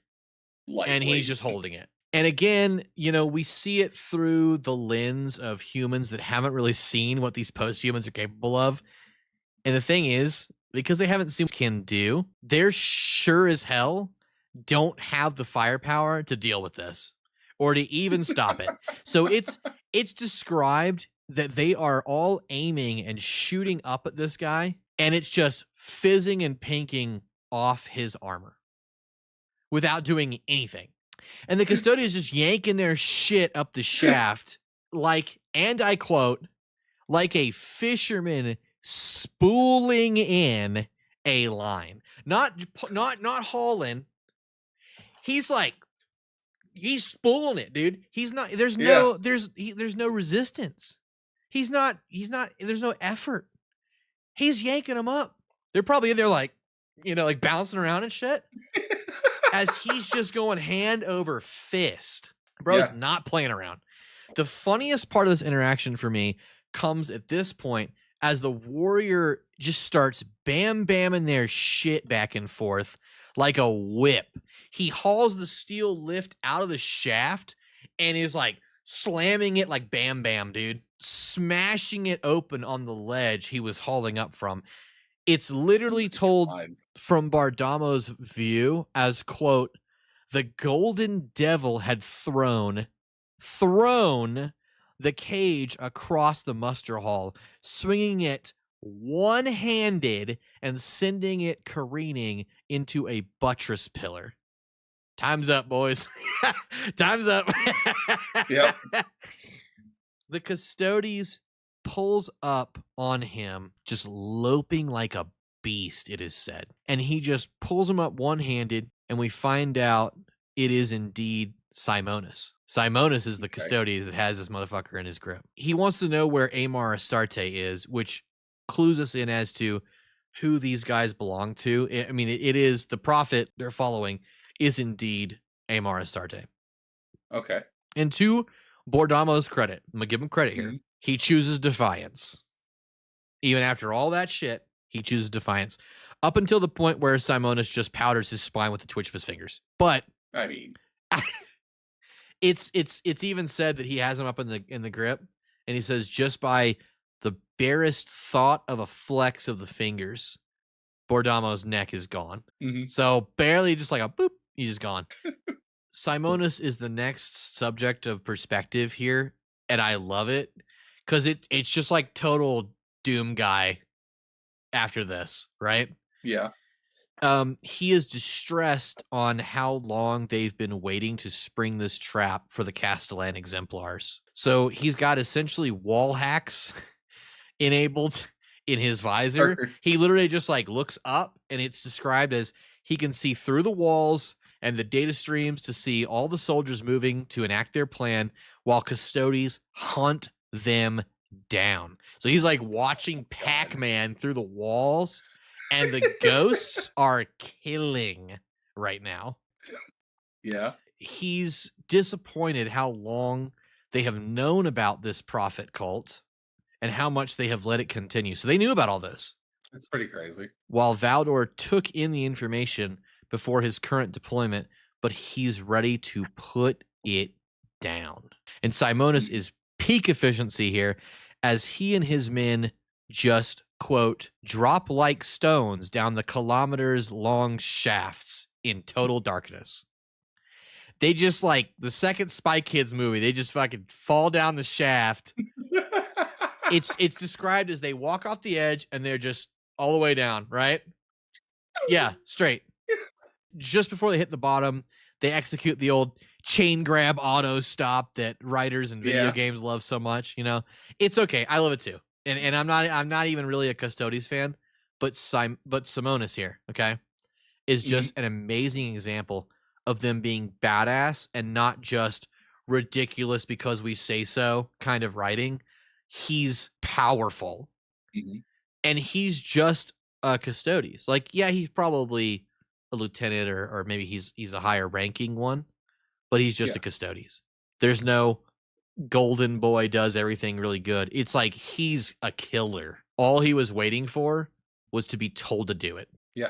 So we see Valdor now just looking over the other side of the wall that Ushatan is booming currently and seeing how many are arrayed against them. I mean, he's impressed by the number of forces that Uwama was able to turn, and honestly didn't expect there to be that many because how crazy politics are in the Imperium. But oh well, you know. We see him walk. They're here now. Yeah, we see him walk down the wall, and he just like goes out to meet Ushatan alone. Walks down the wall. Yeah, he just walks down. He's like walks down to the side. He's got some people up there, but he's like, "I'll be back." Yeah, you know, walks down. Ushatan has a number of contagious here, stated to be around 24. So the last Thunder Warriors are here, and there's about 24 to 26 of them. Okay. And one other dude in a big climate suit. So himself and the other 24 is 26 warriors under Ushatan. And a whole army of tanks, soldiers, walkers, and disgruntled people arrayed against just Valdor and a closed gate. I feel sorry for you, son. I feel bad for you, homie. I'm not locked in here with you. Yeah. You're locked in out here with me. Yeah. Valdor meets them and essentially says, there's no reason for you for this. You know, you're going to die sooner or later, but sooner if you keep this up. To which Ushatan hits him with tough talk for someone who's by himself. And I mean, Ushatan is a badass. Uwama, of course, shows herself here and tries to arrest Valdor on order of an inquisition and directive inquiry that will show the emperor what he has done, because she still thinks, you know, they really think that Valdor tried to annihilate the Contagious by himself. And Valdor is standing here with his trademark weapon, the Apollonian spear. Apollonian coming from Apollo. Okay. A gift from the Emperor himself.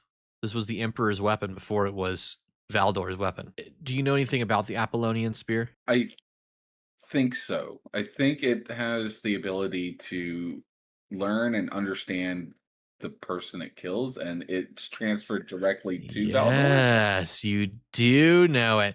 Not even killed. Anyone that he draws the blood of, he knows everything about. Okay. Of course, the meeting doesn't go well because Ushatan is in a battle lust and he wants to see what golden meat tastes like, I guess. So things begin to get a little tense. But cool as Valdor can be, Valdor keeps giving them offers to leave and not die. But Ushatan is ready for this and asks, alone, like, you're going to do this alone. You will take us all alone. Valdor does his best Isildur impression here from Lord of the Rings. It just hits him with the no. He says, quote, "You did not listen to me, High Lord. I told you there were no new generals." And finally, we see what's been building up as he lights up his spear. It is time, dude. Are you ready for this? We're getting into the end of the book. I'm ready. The gates open behind him, and we see 10,000 helm lights and signatures just ripple out behind him in the palatial grounds. Valdor, ice cold here, says, quote, "You should feel honored. You are present at their very first engagement." He don't got no generals. He's got new warriors. Yeah. Who do you think these warriors are? I mean, it's the Astartes, yeah. Yeah. Debut, boys. Episode 1. Getting towards the end of the book, this next chapter puts us back into the mindset of Aemar Astarte, and we see why she's turning away from the Emperor. This is more like a filler chapter, much shorter than most of the other chapters. She sees the Emperor as a hubristic warlord, and originally she saw herself as someone who wanted to raise, people up, and that the Emperor wanted to raise her up too. But unfortunately, when there are hundreds of thousands of people in a plan, there is always an A-team or a main group. And she really resented being left out of the main 3.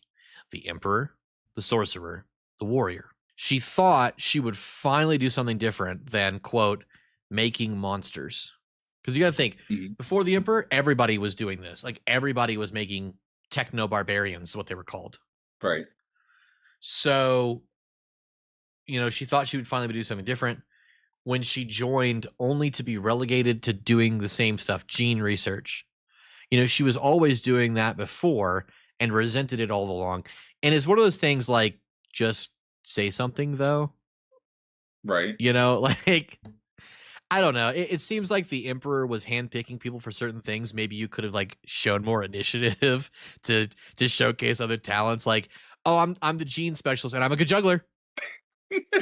I could juggle these genes. I could juggle too, not genes. I could juggle diamonds. I could be a diamond miner who juggles things. It's just like, I don't know if you're a gene specialist, so I don't think you want to be any type of miner. But you know what I'm saying? Yeah, she could have definitely said something. Yeah, she could have said something. I don't know. I mean, I've never had a plan, last 10,000 years, let alone 1 year. So who knows? But I don't really like that this is her motivation when she's a genius. Like, she's being written as a genius. She could have talked herself into other positions. She's giving us some story on what she did, which is create the newer gene sons, the Astartes, that are named directly after her because the Emperor wanted to showcase what she did and honor her. So he named them after her.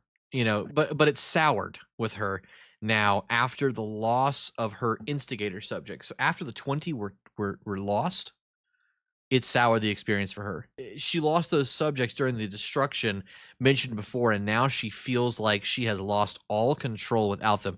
She's brokenhearted, which is a much more understandable reason to turn traitor than the I didn't like what I was doing Like, Right. okay, that's better, and we get more context to why she feels heartbroken. That's better, because what it was, just it ain't it, pal. Like, I don't feel like that was a good enough reason.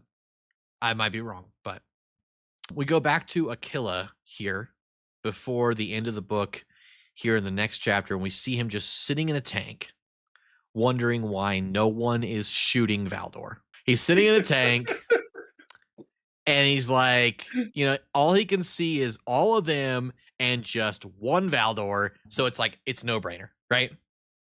Yeah. But all of a sudden, the targeting commands come through that there are thousands of new hostile targets. The guy next to Aquila, I believe his name is Snark or something like that. I didn't even write it down because this guy is about to make history. Okay. He is the first person to be hit with a bolt round. Okay. Okay. So he is the first canonic person to get pasted. So I didn't even write his name down, but it's something like Snark or Slark or Spark or something. Anyways, congratulations. It's described as he's like Achilles' spotter, and he goes to say something, and a bolt round, which is described as a grenade launcher shell, hits him center mass, lifts him backwards, and detonates him in midair above everyone, spraying all of them.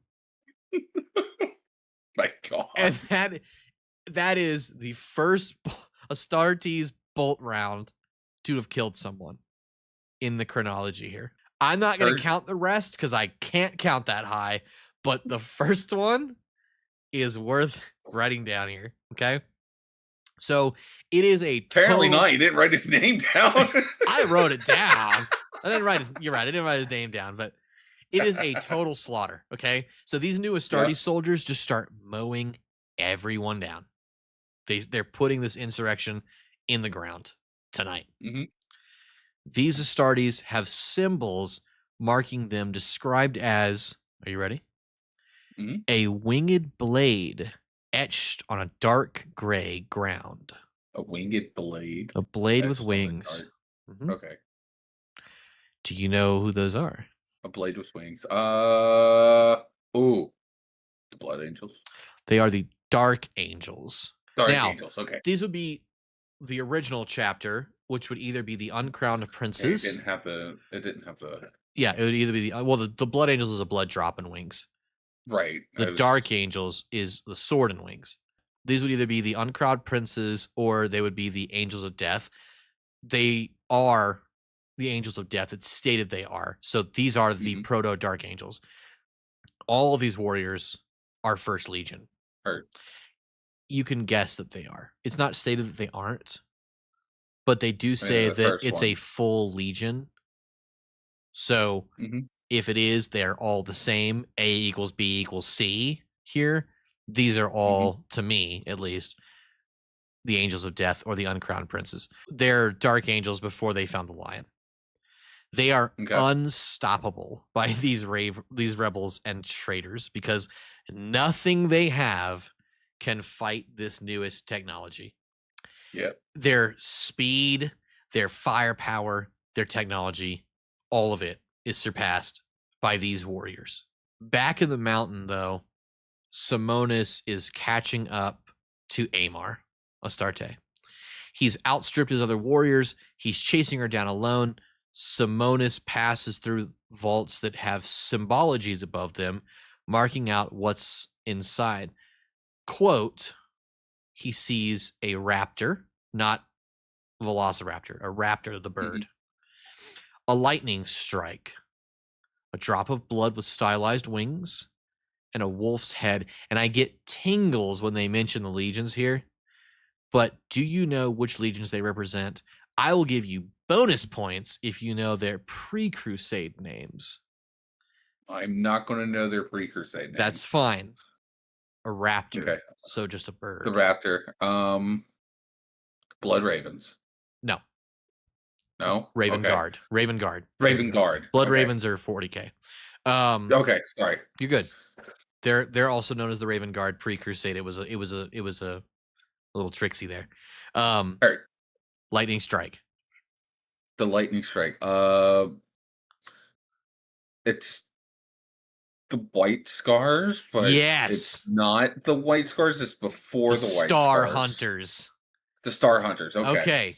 Which is such a badass fucking name, dude. Star Hunters. The stylized blood drop with wings. Blood Angels. Yes. Revenant Legion is what they're called. Okay. The Wolf's Head. Ooh. Damn. This one's probably the easiest one. It's got wolf in the name. I know. Would it be the Space Wolves? Space Wolves in pre-Crusade, they're called the Rout. Okay. Okay.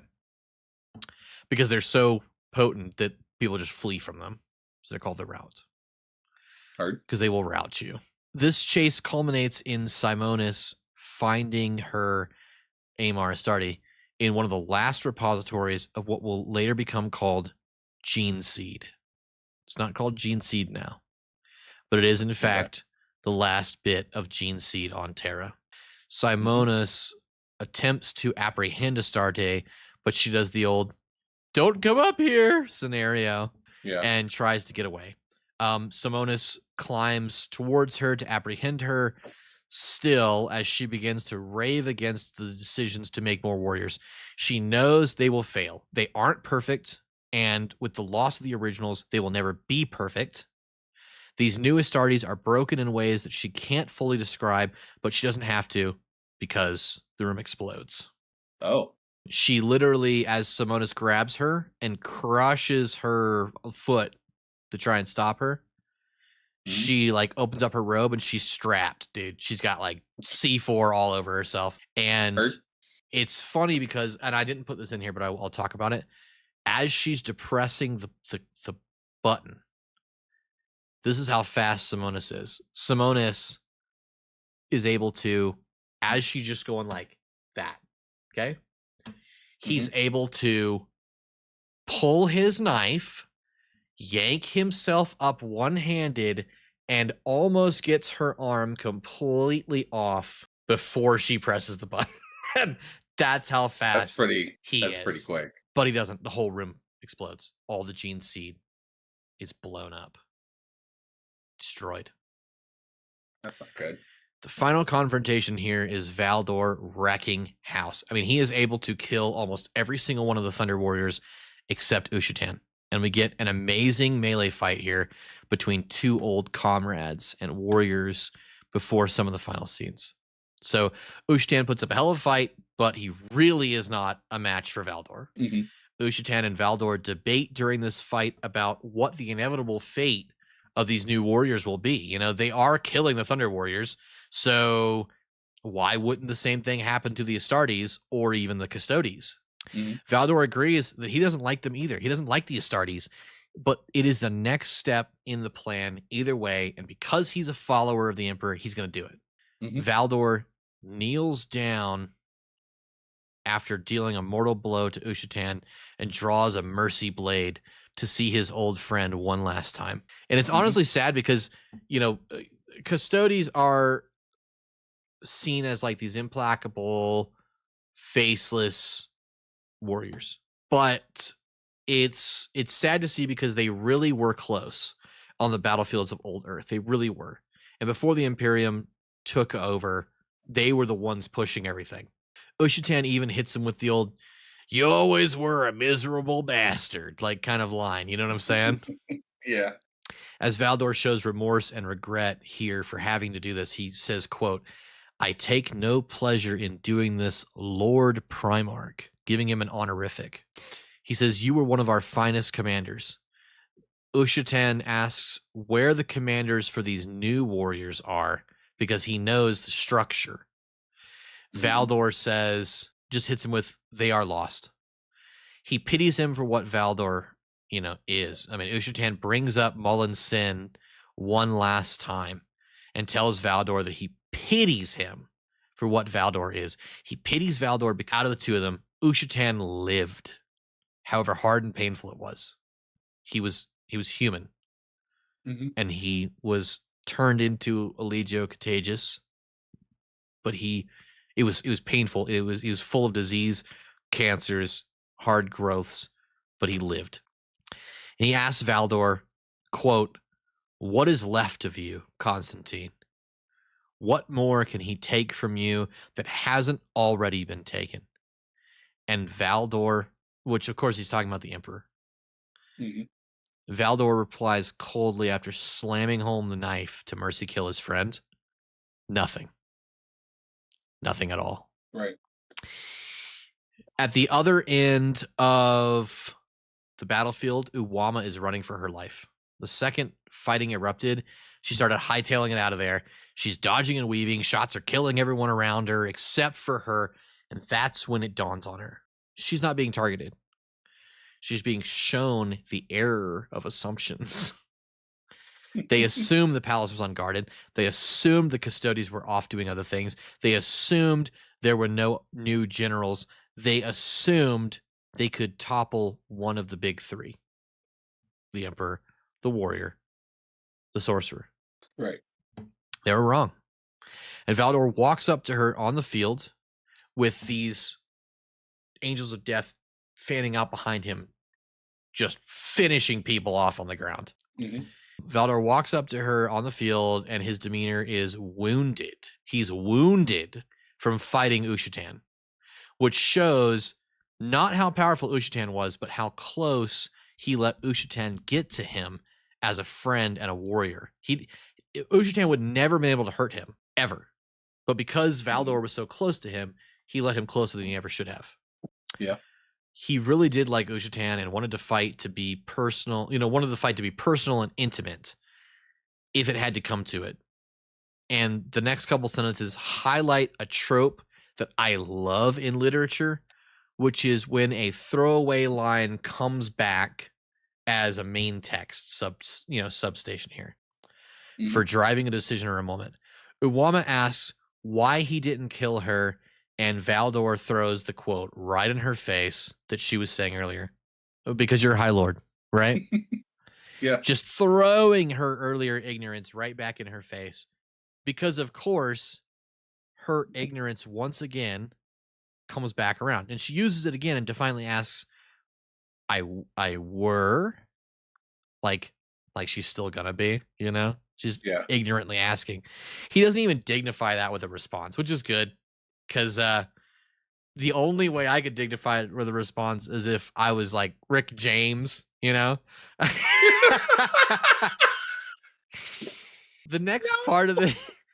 next part for me really showcases the ridiculousness of the High Lords in general. For as large of matters that they deal with, they can never seem to see much past the scope of what's already in front of them. And that's Uwama's main failing.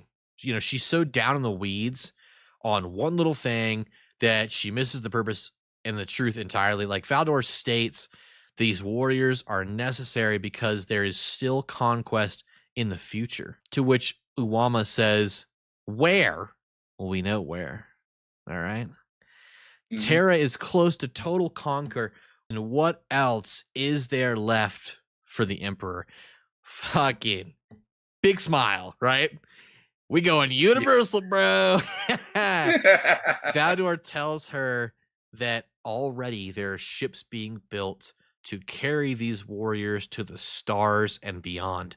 Luna is next. So the moon is next, where the Selenar gene scientists are, who will multiply the scale of what they already have, but that this is the next step first. Uwama tells him that he can't control what's going to come after. There are no more worlds left to conquer, which reminds me of Alexander the Great. There's, the great Alexander the Great quote, which is, "He wept for there were no more worlds to conquer," after, getting to the ocean. But that is a story we will get to much later. Valdor says he stands between ignorance and annihilation. To prevent annihilation, he must enforce ignorance. they know that the right information in the right hands will actually hinder their progress because it has in the past for 10,000 years, 20,000 years, 30,000 years. The Emperor's been building this. People keep getting in the way.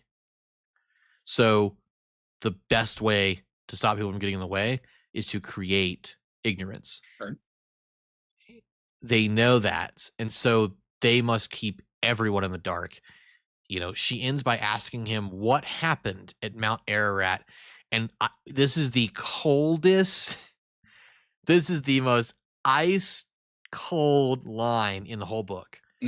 Valdor says, and this is a long quote here, okay, but it's like 2 or 3 sentences. He says, "What good can come of knowing that now? For truth to be worth anything, it must be preserved. Within a lifetime, no one will ever know the name Ushatan, even though he was the greatest, and even greater than most of those who will take the credit for building this Imperium.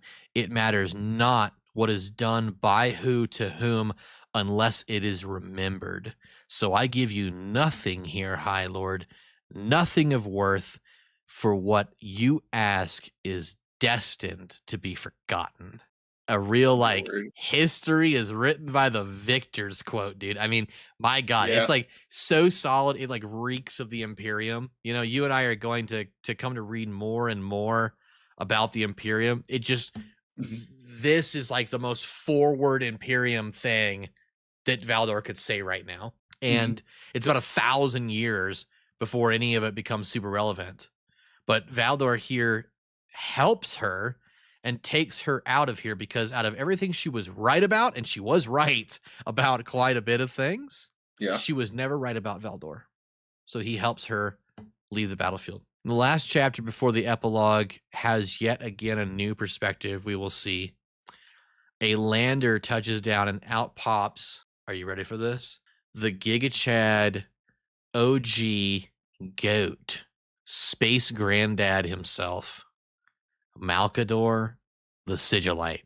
Home field advantage, boy. All right. He enters into this chapter telling Valdor that it could come to war between Terra and Luna, and that the legions will be required before it is over. Valdor gives a full report about what the Astartes are capable of and what they did during that engagement. And now we see what the true number of ready legions is at this current time before the assault on Luna. So in the 700s of M30, Valdor states that they have less than 3 legions ready to deploy. So out of 20, currently, less than 3. And assumedly, the first 3. Assumedly. So out of those, only 3 or less than 3 are ready to go. So it gives us a little world building here, but it leads me to suspect that only the Angels of Death / Dark Angels / Uncrowned Princes are truly combat ready at this point. They are the first legion. So, of course, they would come first. Right. Malkador insists that is not really my problem, mofo. I'm not joking. That is literally his line. He's like, that's not an issue. And that the Emperor is insisting, quoted as, he always insists on this haste. This is Malkador. He wants us to take the gene cults now, construct the fleets now, bring up the legions up to full combat readiness now. It is no good trying to tell him how difficult such things are, for he only sees the objective and not the trajectory. That could get us into trouble one day, he says. But that's because Malkador is like the philosopher. Valdor tells Malkador that Uwama, like what happened to her. And they talk for a while before the real question comes about Amar Astarte. Valdor finds it difficult to process treachery because he's literally incapable of it. He doesn't understand it. Right. Malkador asks about the gene seed galleries and finds out they are all destroyed. And in the face of all that, his response is one that I find the most intriguing about Malkador, because this is not new. I mean, it's new to you, but it's something you will come to know about Malkador. So he just found out, after being told by the Emperor that they need to have the legions ready, just found out all the gene seeds gone. What do you think his response is? Not my problem. The Emperor just said, get it done. His response is, good. Interesting. Like, he also is one step ahead at all times. So he sees it as a high price to pay, but a good one to pay because that news will spread that their gene seed is gone and they can't make new warriors. It's going to spread. That's good to him. He wants them to know that because it's not true. I see what's going on. Okay. It's going to spread to those who are watching and scheming, who will now underestimate what they are currently capable of and where the Astartes program is. So Valdor tries to argue with Malkador, saying he is upset that he had to keep his fellow custodians out of the plan that they devised to encompass all of this. Malkador shows a bit of that scheming genius he's known for as, quote, if but a hint of it had gotten out, if any soul outside our circle of steel knew that we had taken copies and lifted them to Luna already. So they already took copies of all the gene seed out before anyone knew. Then the remaining caches would truly, have been placed in genuine peril. It had to look real. So he's revealing that this was all orchestrated to begin with, all the way through, stating that the Emperor really loves a good irony. Malkador states here before the end that the Emperor believes he has actually located the lost generals. As he threw his psychic essence into the void, just looking up in the stars, he was like, and it bounced back. Something came back. 20 signatures in the stars. Well, 19 signatures in the stars, and we'll get to that, right? Okay. Scattered amongst the stars because of an impossible enemy, Malkador says. Valdor bluntly puts that maybe all of this is a mistake and they should start over after all. Astarte believed that these legions were completely doomed to fail once separated from their primogenitors, so much so that she wanted to completely destroy them instead of going through with it at all because they were lost. And again, as he stated, he trusts that she is the one that knows. So if she doesn't think it's going to happen, it's probably not going to happen. Mm-hmm. Okay. He insists there is some wisdom to this, and in fact, they should instead seek out the originals among the stars and kill them, not bring them home. Kill them, because they would be tainted by whatever civilizations they come in contact with and corrupted on principle. Malkador sees the risk, but he says, we did not get where we are now without taking risks. And says the Emperor has taken to calling the lost generals his sons. He laughs at saying that. He says he finds that preposterous. They're not his sons. They are, in fact, test tube babies that he created. So the Emperor is getting attached, and Valdor even says, is that his humanity coming through? And Malkador says, I think a bit of it, yeah. Okay. So we got the last two paragraphs here. All right, you ready for it? Yeah, hit me with it. Surprise! Simonis is the last subject of the main story of this book. Okay. You thought he was dead. As the book comes to a close, he's sitting in a medical tank with Valdor walking in, kind of a juxtaposition from the beginning. Mm-hmm. Master, servant, right here at the end. He believes Valdor is coming to censor him for failure, but he's merely there to ask how he's doing. He's like, he's going to come tell me I failed, everything's bad, and Valdor just was like, you good? Mm-hmm.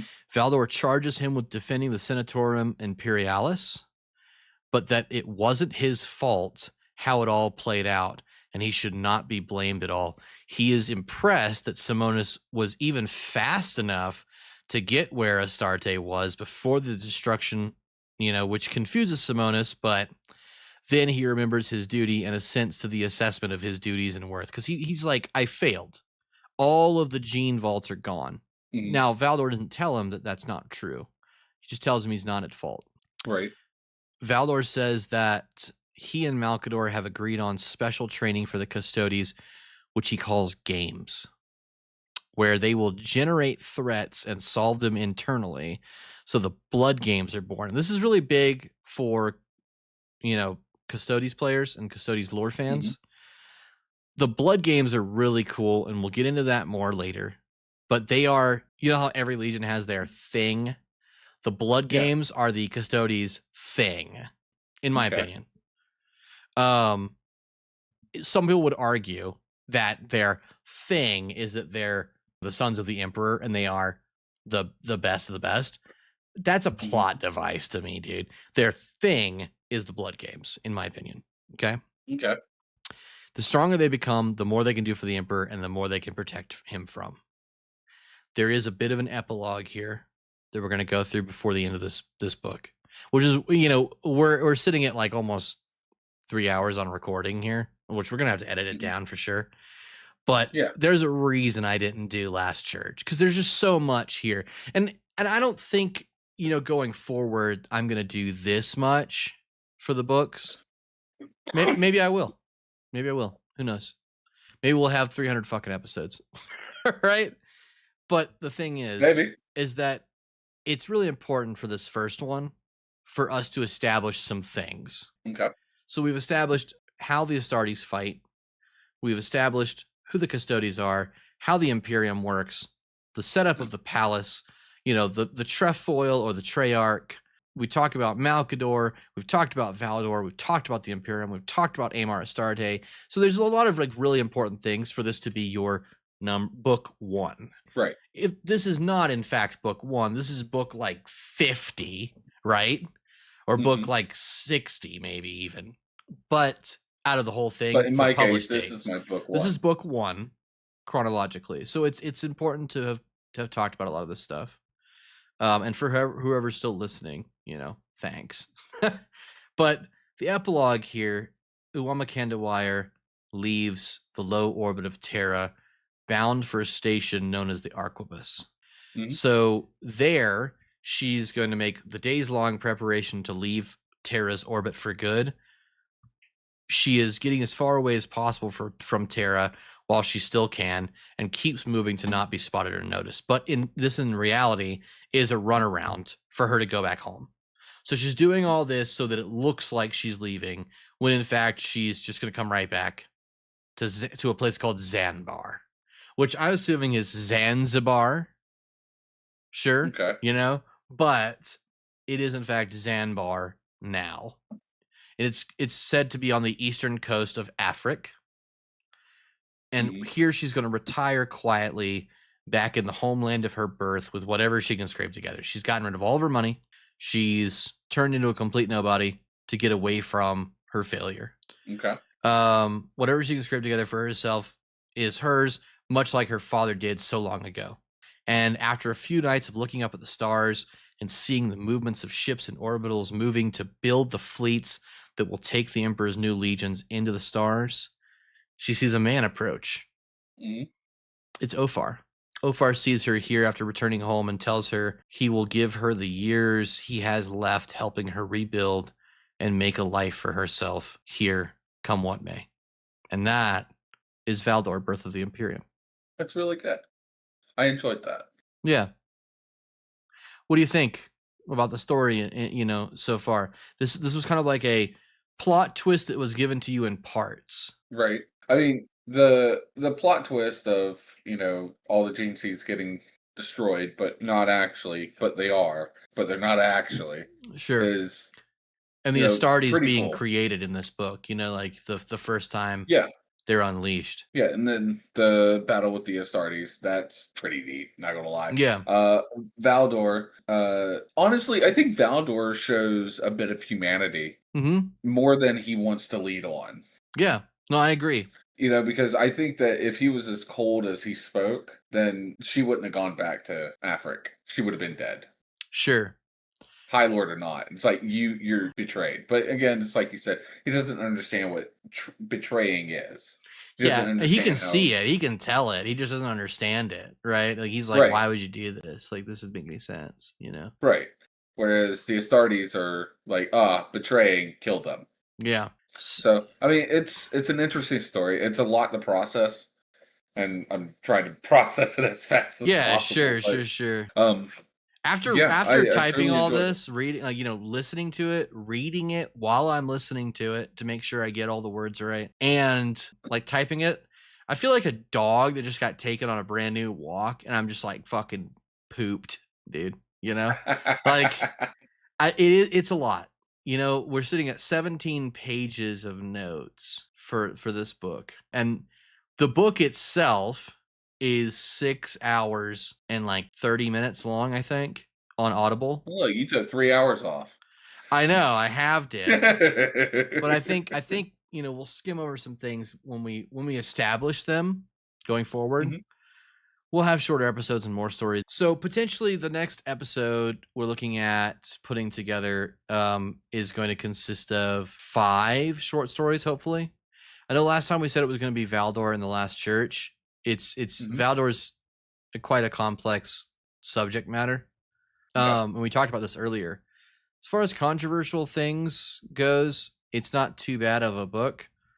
One thing that this book gives you that for years was speculation in the Warhammer community is what the Emperor's plan was for the Chaos Gods and how he took the Primarchs from them. It's just given to you in the first, like, you know, preface of this book.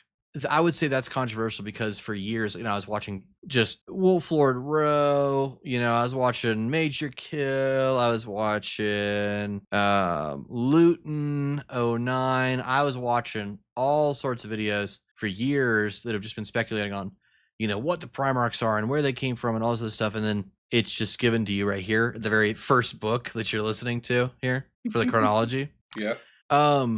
We'll bring up when things like that happen. Episode 2 after this is going to consist of at least 4. I want to get to 5, but at least 4 short stories, because I know we said last time that it was going to be Valdor, Birth of the Imperium, and Last Church. It ended up being quite complex subject matter, so we didn't do that. But we're going to start out with Last Church, Lupus Demonis, Canticle, the Sinew of War, and I'm going to try and work in Mercy of the Dragon. Okay. That should be episode 2. 5 short stories. Hopefully we can get to the 5. If not, it'll go to episode 3, and then we'll pick up, which will be that and Vulcan, Lord of Drakes, the first Primarch novel, the earliest Primarch novel. Okay. So the first Primarch we'll hear about in his entirety is Vulcan of the Salamanders Legion. Pretty excited about that. I like the Salamanders too. Yeah, Vulcan's pretty cool. The next episode 2, look for it soon. Next 2 weeks. We're going to try and do about 2 weeks in between. Yeah? Mm-hmm. Yeah. Okay. So it's kind of what we're shooting for. Last Church, Lupus Demonis, Canticle, the Sinew of War, and Mercy of the Dragon. We're going to make it happen. Well, from both of us at Two Orks, One Squig Podcast, thank you for joining us. We're going to have links attached to these wherever we're posting them. Give us a like, a follow, a subscribe. We're going to be on Spotify, YouTube, and Instagram. So follow us around. Throw us out into the ether to anyone that you know who is interested in Warhammer lore. We're going to be focusing on the Horus Heresy in its chronological order. Not release order, but chronological order. So it's going to be quite a bit. But thank you so much for joining us. We'll see you next time. Bye.